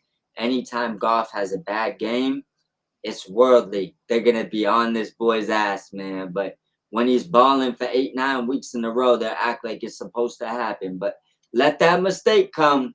I told you he sucked. I Well, told no, but yeah, when he balls though, it's not him; it's the offensive coordinator. Yep. That's why I said next year when the offensive coordinator leaves, they'll be telling you how many Golf hasn't won without him. Bro, Yeah, please end this narrative. It's at this point it's draining, it's tiring, and it's a old stupid tape. Get rid of it. I mean, just end it. I agree. But what do you think about next week's game of Lions Ravens? I said during the preseason, I thought that game could be a potential Super Bowl preview. And I mean, part of me still thinks that, because I still think Baltimore will be good, and I think Detroit will be good. But what are your thoughts on that game next week? I think it will be the game of the week, but if I had to pick right now, I'm probably leaning towards the Ravens. Lamar's a different level of quarterback. This he's Yeah, and they're playing at home. Yeah, he's Lamar's like that's Superman. Like he might be if I had to sit there. If I was out this, you always got to say not counting Mahomes because we everybody knows what Mahomes can do. But i- outside, I think if I was starting a franchise right now, I'm taking him or Herbert. Those would probably be the two guys. It is crazy. I know a lot of people will go Josh Allen, but I, Actually, no, surprisingly though, when they interview a lot of coaches or scouts, and they ask them the question, if you could choose one quarterback to start your franchise with, a lot of people take Justin Herbert. it's because when it comes to accuracy and throwing the ball, you could see the difference. Like Herbert's superior to him on that part. I guess the main thing that I would look at, and it's kind of awkward saying it now because week one we seen Herbert run the ball a lot, which was a little bit different. And we know he could run, but it's just not typically the norm for him. But I think he'll have a longer career. Josh Allen just gets hit too much. Like that's so I think when the decline comes for Josh Allen, it's gonna come fast because he's taking too many hits. I think Herbert's gonna have a longer career. That's probably would be why I would go with him over Allen.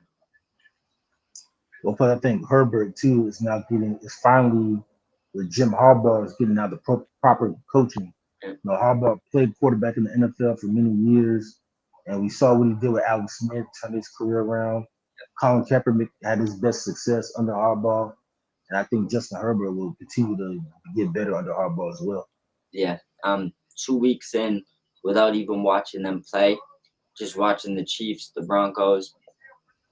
If the Chargers win this game versus the Raiders coming up, they're in the driver's seat to win this division, especially if Yeah, they. right now my pick is looking pretty good for the AFC West. Yes, it is. Yes, it is. I think that they'll win tomorrow easily too. Yeah, same here. Well, speaking of a game that both of us picked correctly, New England beat Miami 33 to 27. Yeah, This could have been the game of the week too if the Giants and the Cowboys hadn't outshined them. yeah, Because this was actually an exciting game too, especially at back-to-back for sure. kickoff returns at one point. Yeah, Gibson gave do a cold stiff arm on that return Yeah, on the sideline. the Dolphins they did play better. Yeah, they did. They did. Drake May completed 19 of 23 passes for 230 yards, 2 touchdowns, no picks. Hmm. My criticism of the Patriots last week was that they were unbalanced. Yeah, They had Drake May throw the ball like 50 times, but they only ran the ball 18. Today they were more balanced. They threw the ball 23 times. They ran it 29 times for 122 yards. Yeah, The leading rusher was I can't even say his name, but Stevenson. yeah. He had Ramondre. yeah, say it again. Ramondre. Yeah, Ramondre, 11 carries, 54 yards. And he also led the team in receiving too. He also had 5 catches for 88 yards. For Miami, Tua completed 26 of 32 passes, 315 yards, which is Good. pretty good. 10 yards per completion. He had 2 touchdowns, but he did have a really bad interception to end the game. Yeah. Uh, Devon Achan, 11 carries, 30 yards, lead Miami in rushing. They could not get anything going running the ball in this game. And Tyreek Hill, he had a better game too. 6 catches for 109 yards. But the Dolphins 0-2. Yeah. And Mike McDaniels, that seat's getting hotter. Did His you ass is on fire. let me read this. Let me just read this because I don't know if you've seen it. Bear with me, bro. All right. Oh, Is it his post game press conference? yes, it is. Yeah, he sounded so defeated. Oh my God, it ain't about sounding defeated. You're being nice, sounding defeated, because the word to me would probably be dumb, but you could be nicer than me. 1 second, because I gotta read this. Like I gotta make sure I word this right. All right, you ready? Already. So Mike McDaniel's quote directly from the game. To win games, you have to win the game, not to lose the game. Honestly, that is how you lose the game. Said it in that exact way. Not no missed words, no nothing. It said word for word right there, right? And you could watch the interview. It's right here. To win games, you have to win the game. Hold on. Or to win games, you have to win the game, not lose the game. Honestly, and that is how you lose the game. Did you hear that? Yeah, what I heard was fire me tomorrow. Yeah, what I heard was the infamous bad press conference before you lose your job, because you Yeah. know most coaches got one. So that's what I heard. I heard that he might not make it till next Sunday. That's what I heard. The So only saving grace for him is that they play next Thursday night, so they can't fire him. yo, I don't know. They might be going into that game with the interim coach. I'm just being honest. I don't know. Or maybe he makes it to that game and they fire him for the extended week, so they have like a extra couple days to prepare. But it, Yeah, and then Kyle Shanahan said, "Come on home, be yo, my OC again." yeah, bro. My guy said some wild shit. To win the game, you have to win the game, not lose the game. This is how you lose the game, bro. Hell of a philosopher. He must yo, he must have wrote passages in his past life. That shit was special. But the Dolphins tapped out on him. Their team's actually not that bad. I have a funny feeling if he gets fired, whoever plays that interim coach will probably win half of their games with them and potentially keep the job because I think the Dolphins could fight. I just don't think they're fighting for him no more. And Tua, to be fair, minus that interception, played great today with the G. He played great, minus Yeah, he did. that interception. He did. And I think Dolphins as a whole, they played better today than they did week one versus Indy. But I still agree with you. I think the team, they just tuned out Mike McDaniel. Like I think he's lost the locker room. Yeah, I watched the game today though and left thinking it might not be Tua. That's what I left that game thinking. Like I know Yeah, I missed a couple of passes, but this game is more.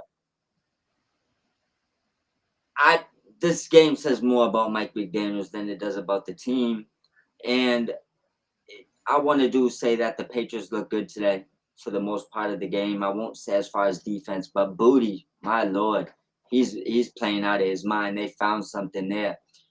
He's looking better than Diggs right now, and Drake May is stepping up.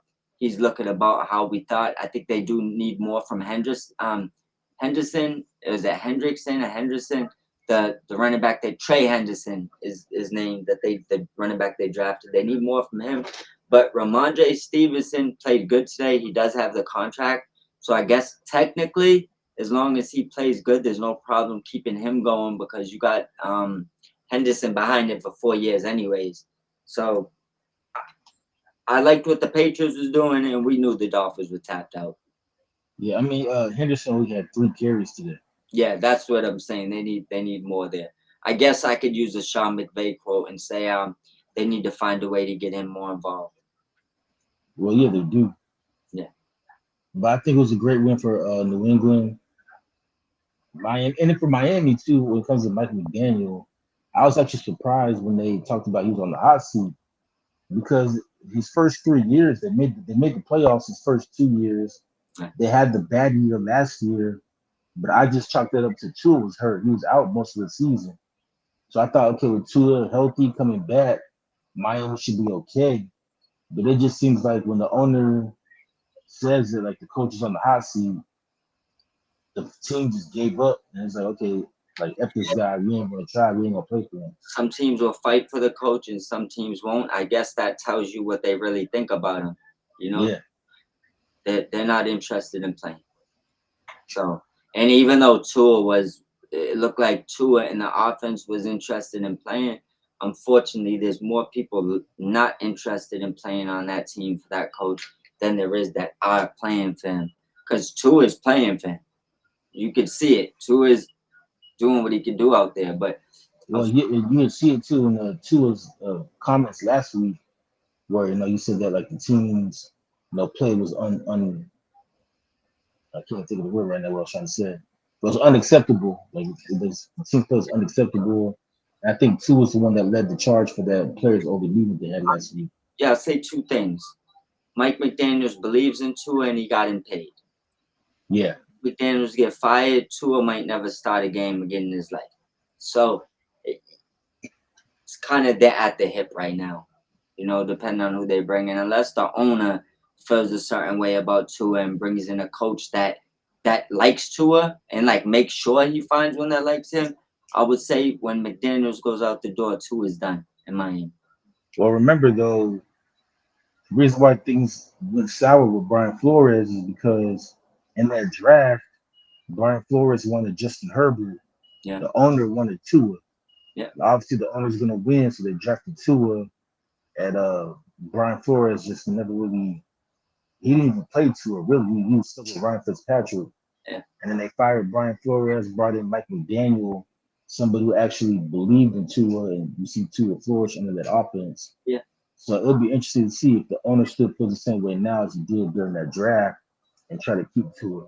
And that's what I mean. That's the question right there. Does he believe? Does the owner still believe in Tua? If he does, bring in a coach that, regardless what the coach wants to do, he's gonna want a coach that believes in Tua.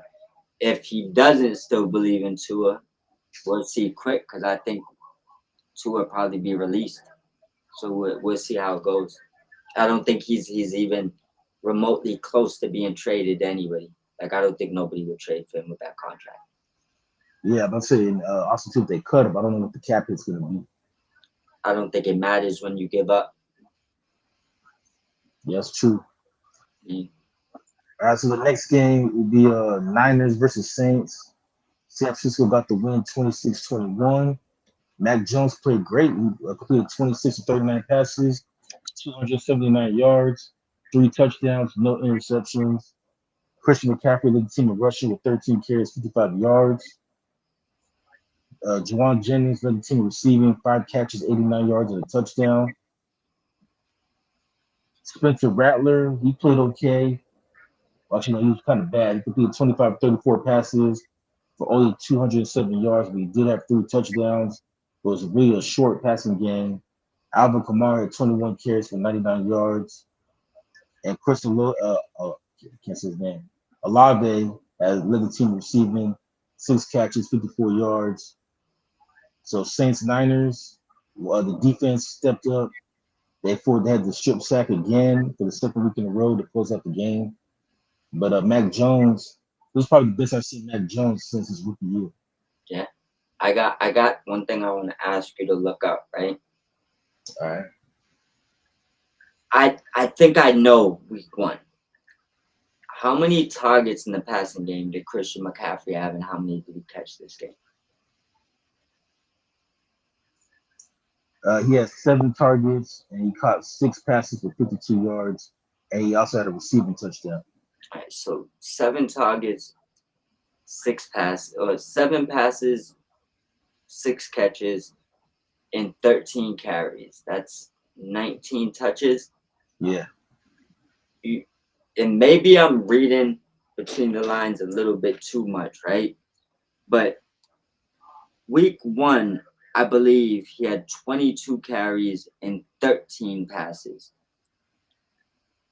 let me look that up while you're talking. Yeah.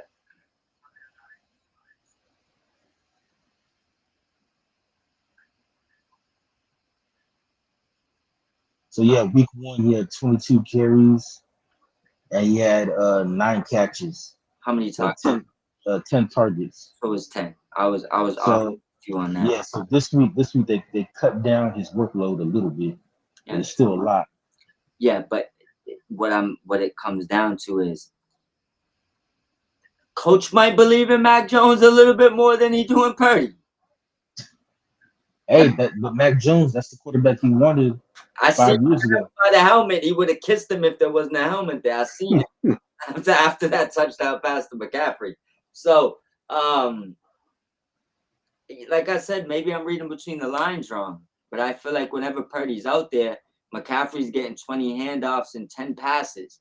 It's like dump off champ, hand off as many as you can. Don't make him do too much. The gloves might have been off a little bit more with Mac Jones. It's like, look, we're gonna give you 13 carries.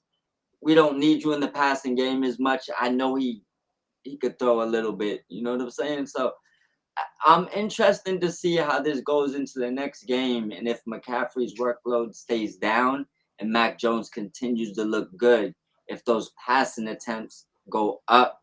And I know Purdy throws a lot, but I mean as far as 10 plus yards down the field is what I'm getting at. Like wonder if a lot more over the top stuff comes into play versus handoff, dump offs, underneath stuff to George Kittle when he was out there. Yeah, I think deep down, Kyle Shanahan wanted to prove to John Lynch that I told you we should have drafted this kid. You didn't want to listen. Yeah, You I want to trade. You want to trade Lance. not as fair as too much, but Yeah, I kind of see that as well. And I like I said, if we're talking talent, this isn't a knock because they're both on their team. Don't come for me, Niners fan. I think Mac Jones probably does have potential to be better than Purdy. He's been better than him for 95% of his life as far as football terms. yeah. There's a reason why he was a 5-star recruit to Alabama, Yeah. and Purdy was like a 3-star recruit to Iowa State. It's also a reason why he's a first round draft pick and you was Mr. Irrelevant. Yeah, So that's what I mean. The potential part of it, I'm pretty sure people know Mac Jones is more gifted than you on that side. I think Purdy is more Tom Brady-ish upstairs, and that's what he's achieving at. But if Mac Jones develops, it might not be fair for a competition. He's just more gifted than you, I think. yeah. I mean, the only competition would be just the money. I don't think money matters when you factor in who's gonna win more games for you. And I think if that becomes evident, like if Mac Jones throws for 300 yards a game, averaging these next 5 games, they win all 5. That was only his first game, and he looks, at that 5th game, he looks better than the first game. And then Purdy comes in and stinks up a game. Then the team starts asking for the other quarterback. When that happens, it usually doesn't go good. I'll tell you one thing with Brock Purdy's turf toe, he ain't getting surgery. He's gonna try to come back. Oh, he needs to. He needs to. But the problem is though he can't stay healthy anyways. The game, obviously, the Niners won by 5. I was scared of this score. I said avoid that 3-point spread. Um, for most of the game, it looked like it was gonna end 2-3 points. Niners will win. They did end up winning by 5, but Mac Jones looked good. Rattler looked bad. That's probably the story of the game. Yeah, and the only reason it was close is the Niners did have the fumble Mac Jones did fumble, and I think that gave the ball to New Orleans in Niners territory, which were able to capitalize the score. But the Niners defense, they stepped up when they had to. Yeah. And game went about how we thought. Like I said, we didn't tell you don't bet on the Niners. We said they'll win. And I said if you can avoid the 3-point spread, they covered though. A good game for the Niners. I still don't think they're really that a threat with Mac Jones right now, but they looked a lot better than I thought they would look Well, honestly. they have Arizona next week, so that could be a game that will. It's an early division game that could decide first place, depending on how the Rams do against the Eagles. And so we'll see. I still don't think, even though Arizona's 2-0, we'll talk about them later. Yeah. I don't think they're for real. And We, for the Niners, we'll see how they go. I mean, they still have the easiest schedule in the league, yeah. so they still might win 10 games just by accident. Yeah, with Kingsbury, I think I've seen the Cardinals go 6 or 7, maybe even 8-0, and then could literally jump off the building. Yeah, fall off. Yeah, so and I think Kingsbury is a better coach than what they got right now, as far as for Kyler.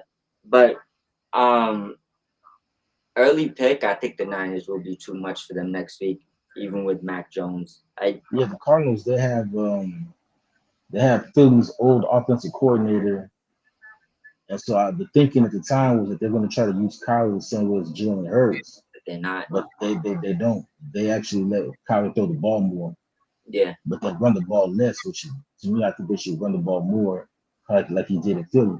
yeah. Kyler, I honestly hate to say it. I know Eagles fans don't want to hear this. Kyler's probably a better thrower of the football than Jalen Hurts. It's just the truth. Yeah, It is what it is. What it is. Now upstairs, he might not be the same quarterback, you know. But if Jalen Hurts had, Kyler Murray's arm, I think he'd be a lot better quarterback right now than he is. What game did you want to dive into next, bro? all right, so the next game we have Buffalo at New York. The Bills whooped on the Jets 30-10. This game wasn't even close. You called it. I was wrong. I did pick the Bills to win, but I thought the Jets would cover Yeah, the 5.5, but it wasn't. And to me, what I came away from this game, well, before I tell you my opinion, let me give you the stats. yeah, Josh Allen had an okay game, but he really didn't need to be Superman this game. yeah, He completed 14 of 25 passes for 148 yards. And since the game was a blowout, even Mitch Trubisky came in, went 1 for 2 for 32 yards. Uh, James Cook had 21 carries, 132 yards, 2 touchdowns. As a team, Buffalo ran for 224 yards and 3 touchdowns. Completely just ran the ball down the Jets' throat. Their leading receiver was Josh Palmer. Really had 2 catches for 47 yards. And then for the Jets, Justin Fields left the game with a concussion, but before that, he was terrible. He was 3 for 11 for 27 yards. He did have 5 carries for 49 yards. And then Tyron Taylor came in. He looked better. He completed 7 of 11 passes for 56 yards and a touchdown. Justin Fields was the Jets' leading rusher, too, with 49 yards rushing. Garrett Wilson was their leading receiver with 4 catches, 50 yards. Um, what I was gonna say though is to me, Buffalo, they did what they were supposed to do, which is beat up on a bad team. yeah, And we'll talk about this. We'll talk about this team later on too. The Steelers. To me, this game said more about the Steelers than anything else. Maybe the Steelers are not as good as we thought they were, and that's why the Jets looked so good last week. But the Jets team that we saw today, I mean, it was the Jets being the Jets pretty much. And also too, the Jets defense. The one thing you can always say about the Jets is that they have a top 10 defense every year. But yeah, this year, for whatever reason, their defense looked terrible. And I'm surprised because they have a defensive head coach in Aaron Glenn. yeah. I, I don't think this game knocks the Steelers. We'll touch on that later. I think the Jets came out and looked a lot better last week. They had better play calling. They had a better plan coming out in week one. Maybe it's because they had more time to prepare for it. The fields looked better. Routes look crispier. Running back looked better. I think this is a simple case of running into Big Bro. They know your number. Fields doesn't move the needle at all. Buffalo kind of knew what they was gonna do. They came out there, and the worst part of it, if Josh Allen had an air out game, like say they was throwing the ball, I think this game would have been closer. James Cook came out and said, "I'm playing like Marshall Faulk today." So that's like he literally ran all over the field. He ended the Jets. Um, Josh Allen got his nose broken. I think he threw for like a buck 50. He didn't really do anything, you know. Less than that with I think it was 135. Yeah, so I mean, this this I think was a I think the Jets are better than this. I think this is just the Bills running into the Jets and the Bills know how to beat the Jets. I don't think it was anything other than that. All right, yeah, you're not reading into it the way I am, Yeah. and I mean what you said makes sense. It could be that, but yeah, this Jets team just didn't look good. And then for Justin Fields, I know he left the game with concussion, but like I said before, he even got hurt. That He didn't look good. The yeah. offense actually looked better with Tyrod Taylor, Yeah, I and think I don't think the Jets are going to make a change. I think Justin Fields is going to be the starter yeah, even when he's healthy. But it to me just said a lot that this offense looked better with Tyrod than it did with Justin Fields. agree. But I also look at it like a little bit like this, right? I think last week was so deflating that they probably was gonna lose this game no matter what because they left it all on the field last week, and this week it just happened to be the Bills. That's why I got a little bit more out of hand than it typically would have. It could be that.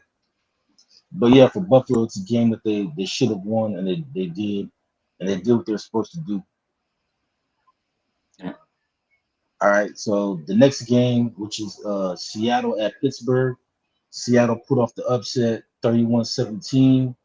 Sam Darnold played great. Well, not great. He played okay. He completed 22 or 33 passes for 295 yards, two touchdowns, two interceptions, which is pretty much a Sam Darnold type of game. Yeah, yeah. Kenny Walker, 13 carries, 105 yards, just ran through that Steelers defense. And Jigba, Jackson Smith, the Jibba, 8 catches, 103 yards to lead in receiving. Our guy Cooper Cup, 7 catches, 90 yards. not No, there. they actually used them. They actually used them today, unlike last week.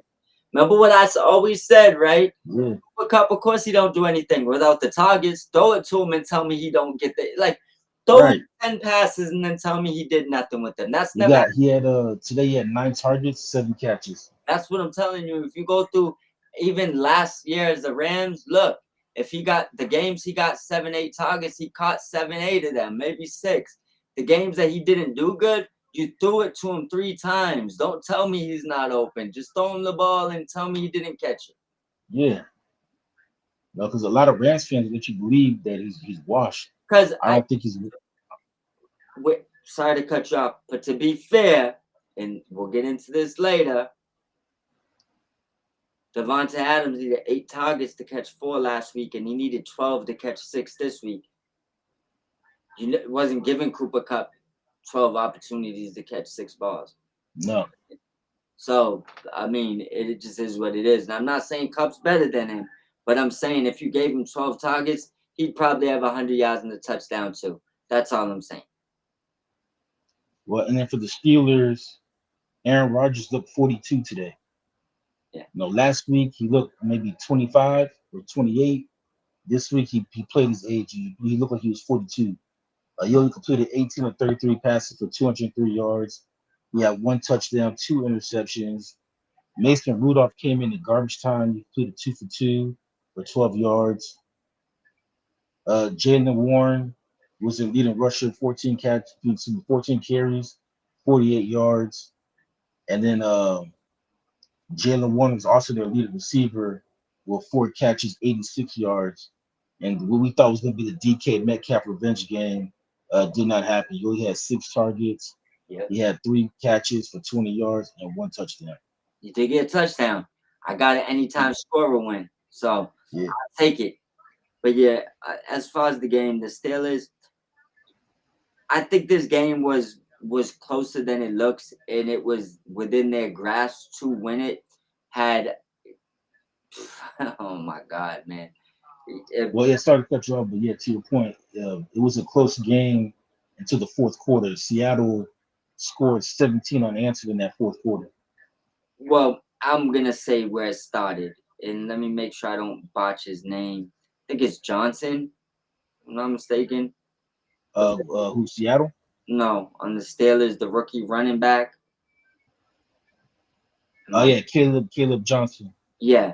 Caleb Johnson gets hit in the helmet, lets the ball roll into the end zone, doesn't go after it, and Seattle grabs the ball in the end zone, score a touchdown. Yeah, That's that's on the was it on the punt return? the kick return.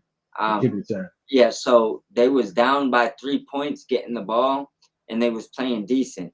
After that, everything went downhill. So I guess there's two things to look at it here. Potentially, the Steelers are not as good as they looked in week one, or the Seahawks aren't as bad as they looked in week one. So I guess I'm gonna give both of these teams one more week to decide on that because they played like different, completely different from week one to week two. Um, but Donald looked more like Donald from the Vikings than he did this week than he did in week one. So Well, he still threw two interceptions though, which is like Sam Darnold from the Jets and the Panthers. yeah, but Sam Donald from the Jets, the Panthers didn't have no good passes. So he had a little Yeah. bit of good. He was like 50-50. So, you know, um, and it wasn't the Vikings. A lot of that shit got masked. So he looked a little bit more like the Vikings, and he didn't have he doesn't have Justin Jefferson no more. So that's a little masked. But he played good enough to win, played good enough to beat most teams today, as far as their team in a whole. But I do believe had it not been for that kick return that hit Johnson in the head, the Steelers might have came back, took the lead on that drive. We could be talking about a different winner here, but that literally took all the air out of them when that happened. It ended. Well, what about Aaron Rodgers? Though? Today we saw Aaron Rodgers with the Jets, not Aaron Rodgers with the Packers. Well, I think up until that point, we seen the same Aaron Rodgers we seen last week. Hit DK with the touchdown. They was playing good, and after that, they just had to air it out, and it just all went downhill, including his play. But at that point, if you look in the first quarter, he was more efficient. He had the touchdowns, he had the yards. The second half is when we seen the old Aaron Rodgers. He looked pretty good up until that point. Yeah, I would say this about the Steelers. They went all in this offseason with all the moves that they made. Yeah. But through the first two games, despite them going all in, I still don't see this team being a Super Bowl team. I still see them maybe winning like maybe 9 or 10 games and maybe making the playoffs or missing the playoffs. I'm not sure. But I think it'll be a wild card. But I look at them and I think Baltimore's still better than them in the division. Cincinnati, we'll see what happens with Joe Burrow, but I don't see them beating Cincinnati. Yeah, I just say like this. Joe Burrow's toe determines second place in this division now. Yes. Because if he misses 5 games, I believe Steelers will win second place in this division. If he somehow finds a way to come back in 3 or say 6 and they win 3 or 4 of them, they'll probably still win it. But if they tank 4 or 5 games in a row, Steelers will win second place. They're good for 9 wins at least. Well, I think it's not so much Joe Burrow's toe. I think it's can Jake Browning hold down the fort until Joe Burrow comes back. And I say no, not without the O line. He needs the O line more than Joey B needs the O line. So that's why I said Joe Burrow, if he wants to really make a run this year, he's gonna make it back in 3 games, or you might as well get the surgery and just squash the season. Yeah. But I think for the Steelers though, like they made a lot of moves. And we said this talking about basketball was the Clippers. And we talked about all the moves the Clippers made. I told you if it was 2015, yeah, I think the Clippers made great moves and Well, they can Rams make it to the finals. playing lights out. Yeah, he is, but Aaron Rodgers, he did not look good today. I'm not Yeah, satisfied. Darius Slay, I mean, he's kind of disappeared. I didn't even. Like I forgot he was there. To tell you the truth. yeah.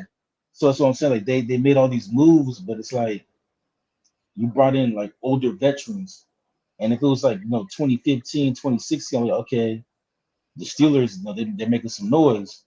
But in 2025, like Darius Slay, like you said, you forgot he was even on the team. Aaron Rodgers, he's the oldest quarterback in the league at 42. Jalen Ramsey's playing good, but the other moves that they made, I mean, Jonnu Smith, I didn't, Look, I I don't think week he, one. Week one he did good. yeah, but not today. I don't think he did anything today. So that's what I'm saying. My point is though, like they made all these moves in the offseason going all in, Mm. but they went all in with to me with too many veteran players, Yeah, like this guys over 30. If you're gonna go all in, you gotta at least like mix it up with some young guys who are still in their prime, they need not guys like out of their prime. and they're never in a position to draft a quarterback. They're gonna have to make a trade. Maybe they should trade for Shador. Seeing how they said they was gonna draft him, maybe they should make a trade. Yeah, but I don't see Cleveland trade them in division. Yeah, I don't see it neither. I guess we could go to the next game. I mean, they did draft. Sorry to cut you off. They Yeah, did draft Will Howard, who was the Ohio State quarterback last year. I don't know if they see anything in him. said they're big on him. I'm not though. I mean, I'm not their GM, so it doesn't mean anything really. But I'm not big on Will Howard. Yeah, and then Aaron Rodgers already told you that this is his last year. He's going to retire at the end of the season. Yeah, So I don't. It doesn't matter where they're drafting next year. They got to find a quarterback. yeah. They're going to have to pull off a miracle. All right. The next game will be the LA Rams versus the Tennessee Titans. Rams win this game 33-19. Matt Stafford 23 or 33 passes for 298 yards. Had 2 touchdowns, 1 pick. Karen Williams 17 carries, 66 yards.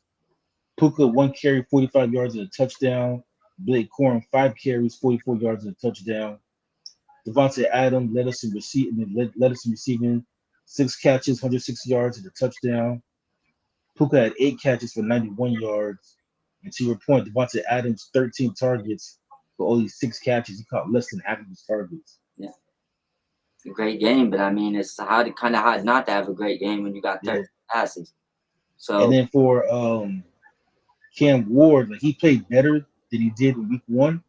yeah, He still wasn't all that great though. Just he had 19 33, 175 yards, 1 touchdown, no picks, but he was sacked 5 times today. Tony Pollard had 20 carries for 92 yards, leading receiving. Calvin Ridley led him in receiving with 3 catches, 57 yards. I'll say this again: the Rams, they did what they're supposed to do. They beat a bad team. Through the first 2 games, I am not impressed with this team, I and I mean, think next week against Philly would be a huge test for them. yeah, we went But we went into half. yeah, this game was actually pretty close for most of it until again the fourth quarter. The Rams just broke away. Yeah, we was losing at halftime 13-10. Yeah, And we got to figure out this running game situation. I know me and you talked about it. I wasn't really a fan of realistically, not wasn't really a jab at Kyron. I don't think he's a $10 million a year running back. And if you look at him this year, Puka got basically 45 yards on one rush with a touchdown. I know that's arguably a trick play, cool, whatever. Corum got 4 rushes for 44 yards in the tub. He's averaging 11 yards a carry.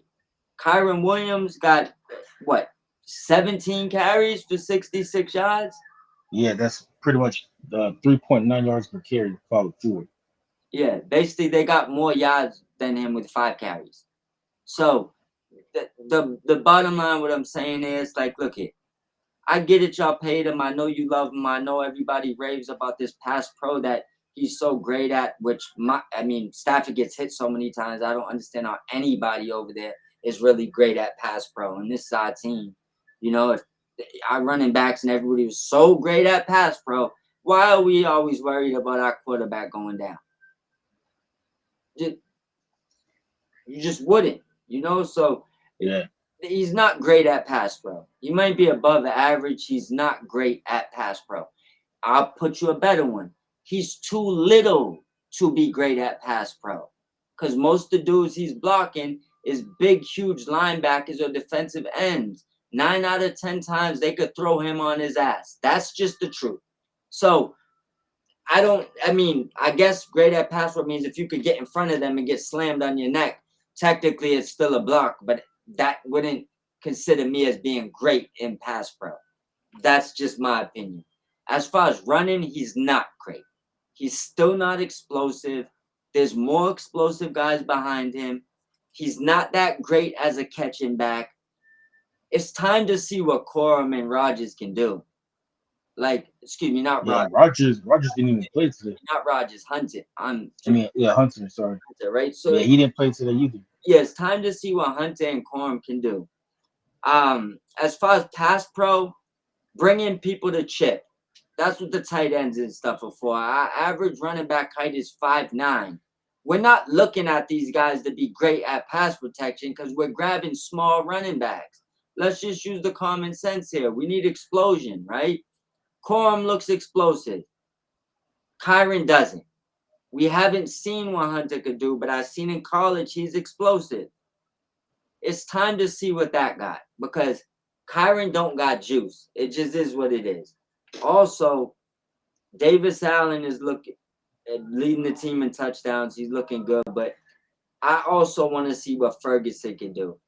Our offense doesn't look great. It doesn't look like this is a Super Bowl contending offense. Our defense, that's another story. They're pretty good. They're averaging in like a 10-game stretch.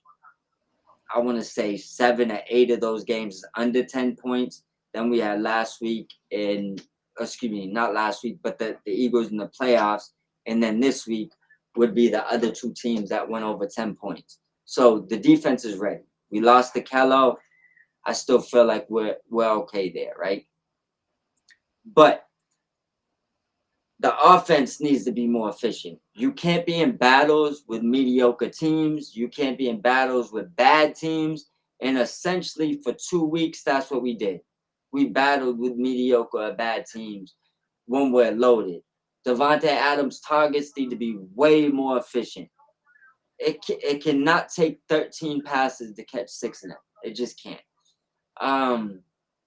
If Kyron's going to be running, he can't average 3.1 yards a carry.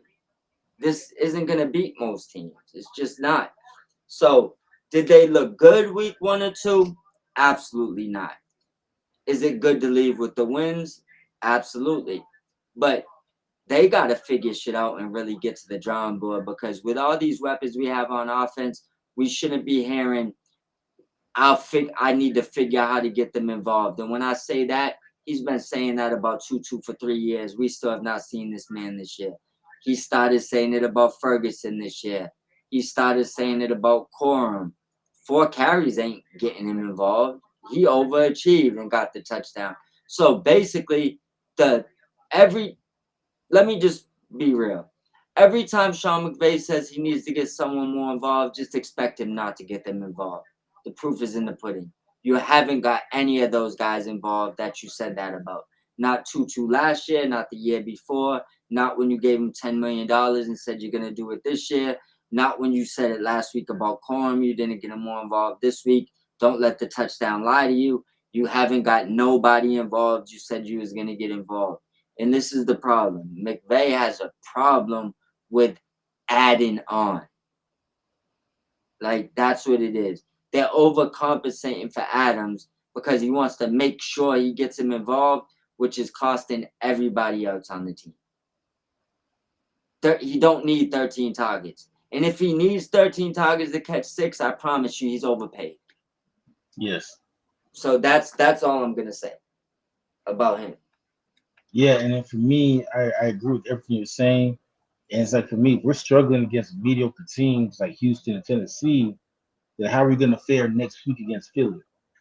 Well, Philly hasn't looked good, to be fair, and we're going to get into that in a second. But you're absolutely right.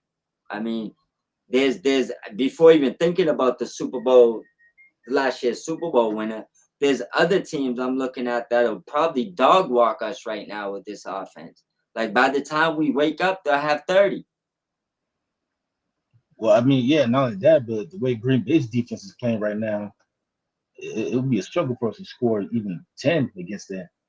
Bro, And then Matthew Stafford can't be throwing passes to the other team. And I ain't talking about interceptions. That's a whole nother story. I'm talking about passes to the other team, which means that it's right to the other guy. Like, this isn't he made a great play. This is No, he just dropped it. like, here you go, defender, right to you. So he cannot do that.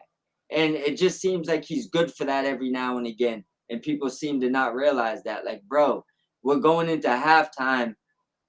You definitely can't give them more points. You literally threw them 3 points. Well, what's your thoughts on the Tennessee side of things? Tennessee's side of things, their defense looks pretty good. Eventually, the Rams was too much for them. Cam Ward played better. That across the body touchdown was pretty impressive, although stupid. I think it will work out probably worse a lot more times than it would be good if you continue to do that. And hitting the first one probably isn't good because now he might try doing that a lot more. Yeah, he might be too confident now. Yeah, but I think he looked a lot better than week one. The jury's still out on him, I guess. He looks like a rookie. I mean, I didn't see anything that wowed me, really. Just, I mean, maybe a step up from Bryce Young. I don't know how good that would be on NFL standards. And I don't mean him as a talent.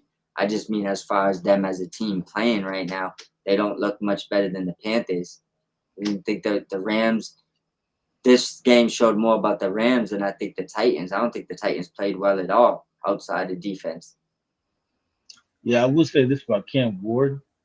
I think maybe the worst thing that happened for Tennessee is that Will Levis got hurt during the preseason, which forced him to start Cam Ward week one. Because from what I'm seeing, I think he should have sat maybe a few games before throwing him out there. Yeah, I mean, you could see he got the mind state and the right mental for the game. Like, you could see that, and you could see he got the physical attributes. The Titans is not a good team. I don't know if it's more a dictation of them or him, but offensively, they're not a good team. I don't know many quarterbacks that would do good in that situation right now. Yeah, me neither. But we'll move on to the other NFC West team. We have Carolina at Arizona. Arizona won this game 27-22. Yeah, Bryce Young completed 35 of 55 passes for 328. He had 3 touchdowns, 1 interception. Chuba Hubbard had 10 carries for 38 yards. McMillan was their leading receiver, 6 catches, 100 yards. For Arizona, Kyler Murray set 17 of 25 passes for 220, 1 touchdown. He did throw an interception. James Conner had 11 carries, 34 yards, and a touchdown. Kyler also had 7 carries for 32 yards. Their leading receiver was Trey McBride. He had 6 catches for 78 yards. And for Carolina, I'll say this: no balance. Bryce Young threw the ball 55 times. The Panthers as a team only ran the ball 19 times.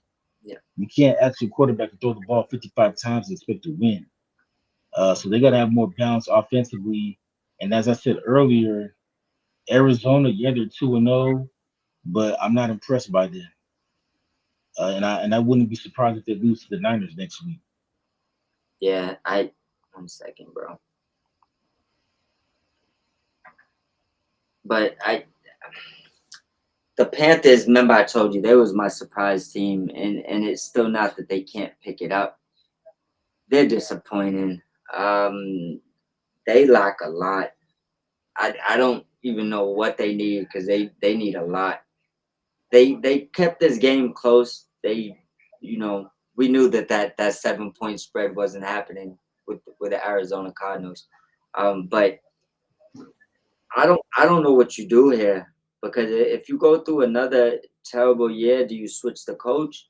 I mean, do you give up on the quarterback? Do you bring him back to the bench? I don't know exactly what you do there. So I'm on some to be determined with them. There's a lot of things going on there that they just got wrong. It seems like from who they drafted at quarterback to who they have there to just everything. I don't know. They need everything. They need like a complete rebuild. Well, for Carolina, I agree. Both said that they're going to be the sleeper team, but so far through the first two games, like I don't think they're not even on the same level as Tampa Bay and Atlanta in their own division. Yeah, And as far as the quarterback is concerned, I don't know what else they can do.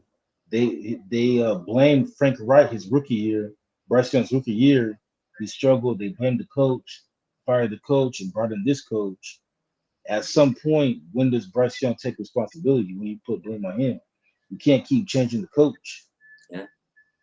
I But at think some point, it has to be him. Those now two different coaches, same result. we potentially could be seeing 3 or 4 busts right now playing in front of our eyes, and we may not Yeah, realize it, but we could be watching it. Maybe more than that. I mean, with all the turnover in the NFL, there might be 4 busts playing right now, and a couple more soon to jump in. And I'm not jabbing at nobody. I'm just saying in general, there's usually more bad drafted quarterbacks than good, or they wouldn't be drafting them. There's only 32 positions. If they were yeah. all filled, there wouldn't be so much turnover. So there's more bad ones being drafted than good. And they it just I don't know. Like Bryce Young last year, going into the end of the year, he looked like he had something, and now he looks farther away than he was at the beginning of last year. So I just really don't understand to judge that. The Cardinals, I think, overachieved, but I do think they potentially could be, fighting for third place in our division, with potentially the Seahawks or Niners, depending on how that quarterback um, room ends up. Good win for them. I mean, Kyle is fighting for his job right now, I believe. I don't know if everybody knows that, but I believe that Kyler Murray is fighting for his job um, in Arizona this year. Doesn't mean maybe he won't get traded to like the Steelers or something and maybe be their starter going forward. But as far as on the Cardinals, I think he's fighting for his job right now, and I think he's doing a pretty good damn job. Harrison, he still doesn't seem like he fights for the ball the way he should for someone his size. But Trey McBride looks special. I like how they're mixing in Benson with Connor. I think the Cardinals are a little bit better than I gave them credit for to come into the year. And Michael Wilson's balling out. Well, through the first two games, my prediction for the NFC West still stands. I think it comes down to the Niners and the Rams, Yeah, with the Seahawks and Cardinals fighting for third and fourth place. yeah. Um, yeah, Kyler Murray, he played okay today, but I mean, I'm just looking at this team and I don't see him a threat in that division. I still think it comes down to Rams and Niners. I wouldn't debate that, but I would say, could the Niners fall apart and could the Cardinals potentially be better than them? It's potential because I look at it like this: quarterback situation iffy. You got other injuries. I hate to even put it in the air, but McCaffrey's always like a potential injury away. And I'm looking at this Cardinals team, and this is why I said maybe I need to apologize and say, shit, I wasn't familiar with their game. Just roster wise, off the top of the head, right? Their line is decent. Murray, I guess that's to be determined. However you feel on him. There's different thoughts on him out there. But as weapons, you have Wilson, you have Harrison Jr. I think they might have a couple other wide receivers over there that are decent. But Trey McBride is definitely one of the top 3 tight ends in the NFL. I don't think that's a question right now. I mean, I He's would paid like it. yeah, I would take him over Kelsey. I would take him over most people. Maybe not Kittle, and I might do that too. Maybe not over Bowers because Bowers is even younger, but he's one of those top 3 guys. They have 2 good running backs, so their offense is pretty good.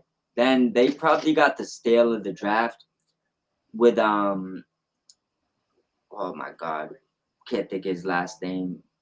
The cornerback, his name's Will, but Oh yeah, damn, what's his name? I know who you're talking about. but yeah, so I think they probably got the stale of the draft because he was dealing with injuries. So, but I think they probably got the stale of the draft because he was dealing with injuries. So, but I think they probably got the stale of the draft because he was dealing with injuries. So, but I think they probably got the stale of the draft because he was dealing with injuries. So, but I think they probably got the stale of the draft because he was dealing with injuries. So, Could they be better than the Niners? Oh, Will Johnson. Yeah, Will Johnson. So yeah, I guess if the answer what the question was, could they be better than the Niners? I couldn't say without a shadow of a doubt they can't. They could be, you know. It's kind of on Kyler, I guess at this. Well, can they be better than the Rams? I mean, we're talking about them possibly winning the division. And well, no, I don't see. That's the thing. I think the Niners, when they're all ready to go, they could compete for the division. And if that happens, they'll be fighting with us. When I say that they'll be fighting with the Cardinals, that means that I expect them to be 2, 3 games below the Rams and fighting for second place, maybe with Seattle and the Cardinals. Well, no, no, no, but I was asking, like, do you think the Cardinals could compete with the Oh Rams? no, Oh, okay. no. I think, but I do believe that if the Niners underachieve, that they could compete with them. That's kind of what I'm getting at. All right. Well, we'll see next week 'cause they play each other. Yeah, I think especially with Mac Jones, it wouldn't surprise me if Cardinals come out and win that game. I'd lean Niners, but it wouldn't surprise me. All right. And then last but not least, the Super Bowl rematch, the game that everybody was talking about, the game that was hyped up all week. Yeah, To me, it kind of fell short. It was a low scoring game, but the Eagles got the win 20-17. The Chiefs started out the season 0-2 for the first time since 2014. And for the first time in Patrick Mahomes' career, they're 0-2. And Jalen Hurts was mediocre. He completed 15 of 22 passes, but he only threw for 101 yards. Saquon had 22 carries for 88 yards and a touchdown. The leading receiver for the Eagles was Devontae Smith. He had 4 catches for 53 yards.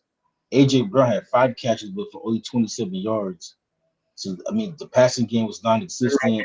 got one question for you. How many Yeah. touchdowns Hurts throw for today? I mean, who? How many touchdowns did Hurts throw for today? Zero. All right, so let's make sure we clarify. It's week 2, and he has 0 passing touchdowns. Yeah, It's week 3. All right. but he has 2 rushing touchdowns. Hey, he has 250 yards passing total.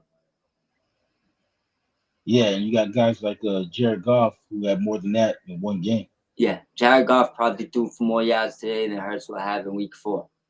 So But it's yeah, Eagles fans are mad that the players voted him higher than Hurts. bro. Listen, their running backs averaging double-digit carries, bro. That tells you enough. He's handing the ball off to himself at this point. Yeah, Saquon had as many carries as Jalen Hurts had passing attempts, Yeah, 22.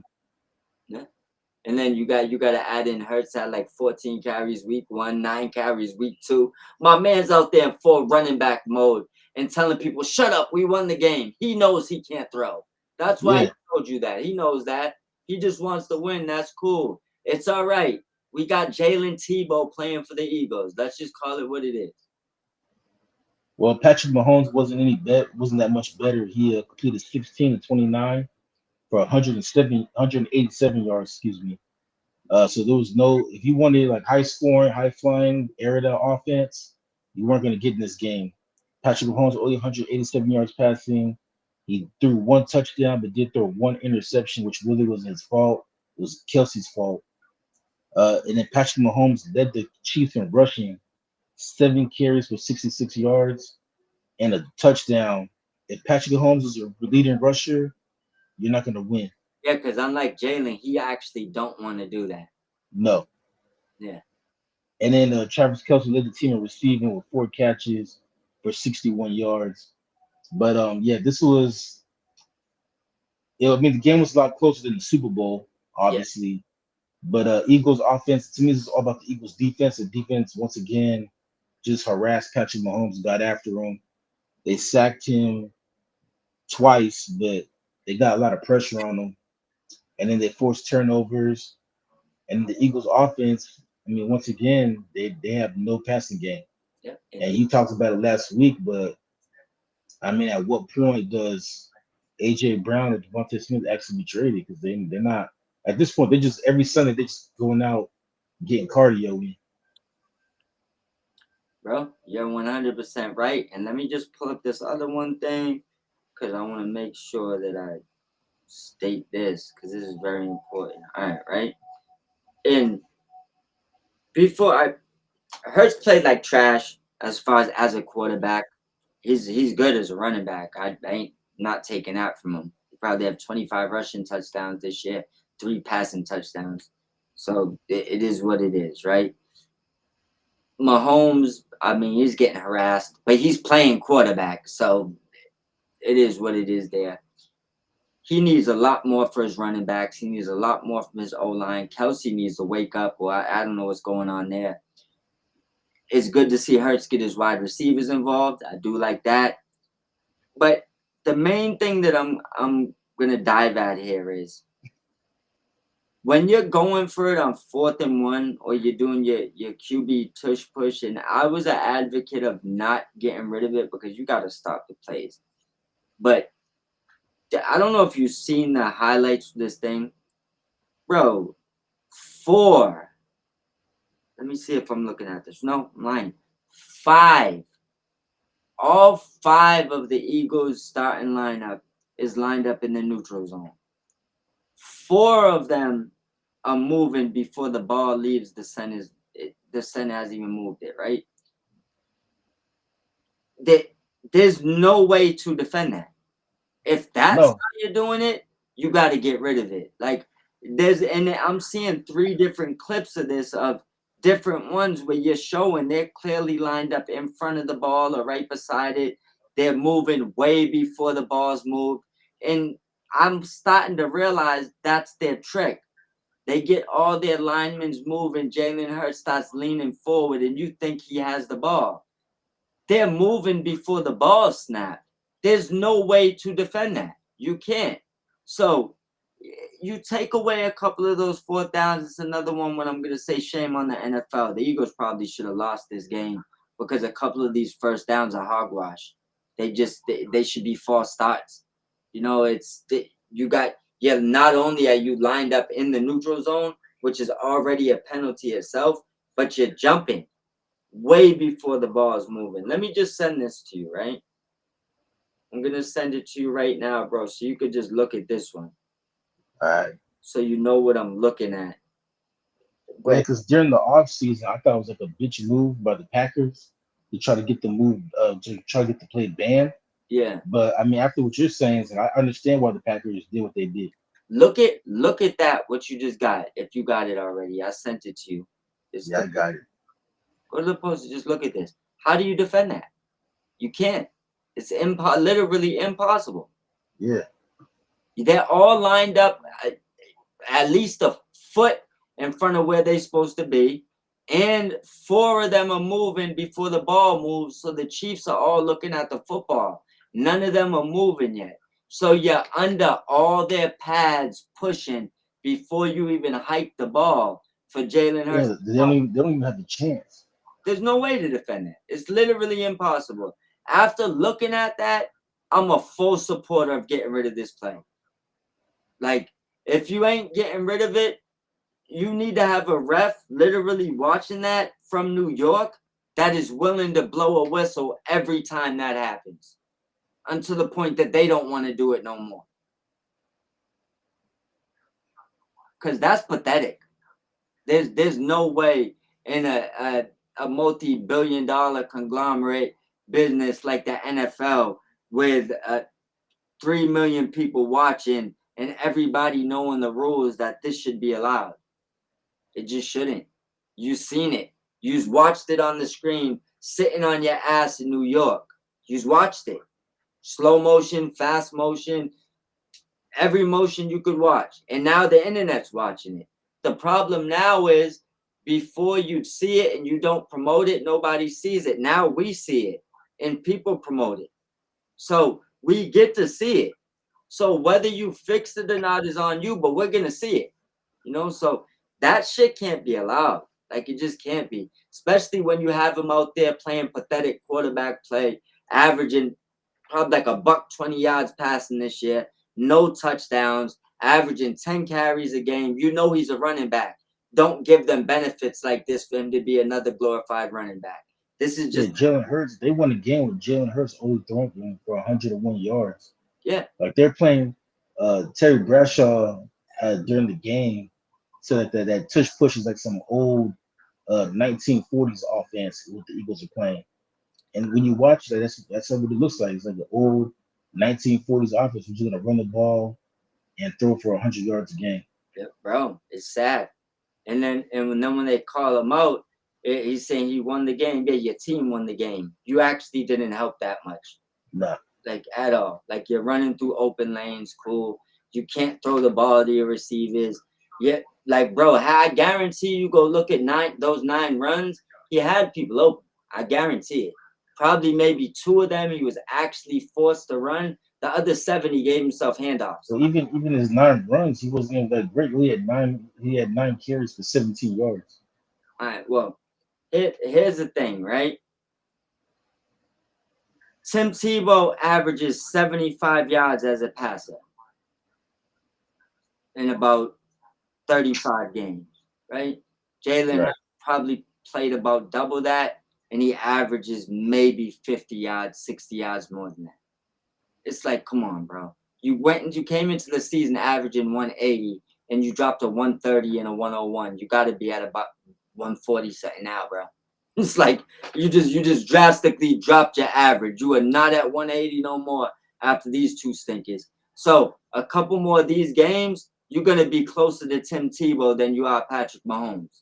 So for anybody that thinks he's playing some lights out great quarterback play, bro, there's people in that organization losing sleep at night, ripping their hair out over his quarterback play and figuring out how to win games with his pedestrian arm. Trust me. Yeah, and then I'll just move on to the Kansas City's part of things. So statistically speaking, teams that start out 0-2 only make the playoffs 11% of the time. No, So there's an 89% chance Kansas City's gonna miss the playoffs this year. not worried about that. They'll make the playoffs. Well, I don't know. I mean, I agree with you. I think they will make the playoffs, but they've dug themselves in a hole, and they've already lost one divisional game to the Chargers. They still got to play the Broncos and the Raiders. Think like this. And They the AFC too. I mean, the AFC I don't think is all that tough, how many so I games? think they still They get got in. 10. So again, How many games would you say they need to win and get in? Probably like 10. yeah, I think like 10 games just to get a wild card spot. So think like this. They got what 2 games went off 17, right? So they got 15 games left. 50, yeah, about 15 games left to win 10. It's the Chiefs. My bet is that they get at least 10. I mean, like I don't see it. I almost said 14. I forgot they added a game. That's why I was like 18, 17. No, yeah, 17. Yeah, Let me pull up their schedule. So next week they have the Giants. that's a I win. think I think they should win that game. They'll get their first win. After that, they have Baltimore. They always beat the Ravens, but That's you gonna be never know. Maybe the Ravens get them this year. yeah. I'd say that's not a guaranteed win. So you could leave that in there. Just count the guaranteed wins. All right. Jacksonville. I'd say they win that game. I seen Browning beat them today. I'm pretty sure Mahomes can. All right. They got the Lions. Jared Goff has never lost to the Chiefs in his career. That's not a guarantee. So I would leave that to the right. Raiders. That's a win. Like the Raiders giving them 2 wins. So we could say that's 4. Okay, so right now we got four: Giants, Jags, and the Raiders. Yeah. Commanders. That's not guaranteed. All right. Then after that, they got the Bills. That's Not probably guaranteed. that's probably a lot. Broncos. I'd say they win that. Colts. Maybe Carly Ursay can call a good game on that one. At that point, I think the Colts would be falling apart, and the Chiefs would be probably on their way to getting in the playoff. So you got the beating the Colts. That'll make it five. Yeah, All right, and then on Thanksgiving they have the Cowboys. at that, I said they beat them. yeah, Yeah, six. Then they got the Texans. I think they could beat Houston. yeah. That's seven. Then they have the Chargers. I'd say they split that, so that's probably their win. But that's probably also not guaranteed, depending on how Herbert's feeling. Herbert might just be sick of y'all boys, so Yeah. I don't know. All right, then they have Tennessee, That's a win. so that'll give you 8. Yeah. And then they end the season with Denver and then Vegas. So I'd say that's probably already their 10 wins, and they're Well, probably. well, so far they're really having winning like eight games. But the thing is this though, we put like what 6 games, 5 or 6 games to the side. They got Yeah. to split those. So split those games and give them half of those wins. All right, so that'll be 11 and 6. So that That's should be enough. That should be enough to at least get a wild card spot. yeah, that's kind of how I look at it with them. It's like they'll win the games they should win. They'll drop probably Ravens, maybe a Detroit game, maybe a Bills game. Or maybe they find a way to win one of those, lose two, maybe beat the Commanders. But they're gonna win 10 of those games on that schedule. They have to. Outside drastic circumstances. Yeah, I mean they're in unfamiliar territory, so it'll be interesting to see how they respond. Yeah. But I'm with you. I still think they at least get a wild card. But like I said, my prediction for the AFC West, with the Chargers winning, Yeah. is looking better. Yeah. And it's a Charger, and also too, tomorrow's a huge game for the Chargers because if they win, they'll essentially be 3 games up on the Chiefs because they already have the tiebreaker. Yeah. It would be nice to see the Chargers start off hot this year. They usually start off super slow. So I'm rooting for them. They're our little brothers. They rent off us for $1 a year. We did them a solid. So it is what it is. I hope they do. Yeah, but I'll say this: the Chargers they spend a lot of money on advertisements. I see more Chargers shit around here than I do Rams. Yeah, it's because they only got to spend $1 rent a year. They don't got to spend no money. They got money for Yeah, promotion. Wait till that. Wait till that first negotiation period runs out, and they either got to get a stadium or stop paying real rent. Let's see how that promotion goes then, because we know how Spanos is, man. Let's cut the crap. well, yeah. I mean, I understand why Stan did what he did, Yeah, but I always thought the Raiders they should have moved the Raiders back here because there's so many Raiders fans out here. But Rams. Stan knew if the Raiders come back, Yeah, Rams would be little brother. Rams couldn't share a stadium with the Raiders, bro. Come on, Nah, it would have been their stadium, even though they're renting. It's like, yeah. get up out of here, bro. But is there anything else you actually, you know what? We do still have 2 games. We'll be back for everybody tomorrow. But give me your biggest surprise of the day and give me your rookie standout of the day. My biggest surprise of the day to me would be Seattle versus Pittsburgh. I did not see Seattle beating Pittsburgh. Yeah. So that'll be my biggest surprise of the day. And then I guess my rookie standout. Uh, I'm gonna have to go with Tyler Warren again for the Colts. I mean, this is the second game in a row he's led them in receiving, You're not and lying. he seems to have a nice rapport with Indiana Jones. He does. He does. It could be pretty impressive this year with him. I grabbed him in a lot of fantasy leagues too. So I mean, I had him stashed. I started him this week, paid dividends. I think my tight end got injured anyways. Yeah, I had Kittle. Man down, man down. But my poof. Let's see where I'm gonna go here. Where do I go? There's a few different ways I feel like I could go here. But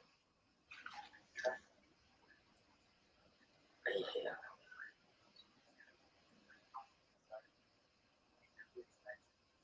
So I'm not tripping. Yeah, all right. I know this isn't really too impressive, and it's probably people gonna be thinking what I'm thinking, but I like uh, so I like what Judkins did for his first game in Cleveland. I know it was just 10 carries, but he went for 60 yards. He had, I believe, a pass as well. But the reason why I'm giving it to him, he had no off season. He just signed. He unfortunately had a case that was someone tried to put on him, but they didn't go.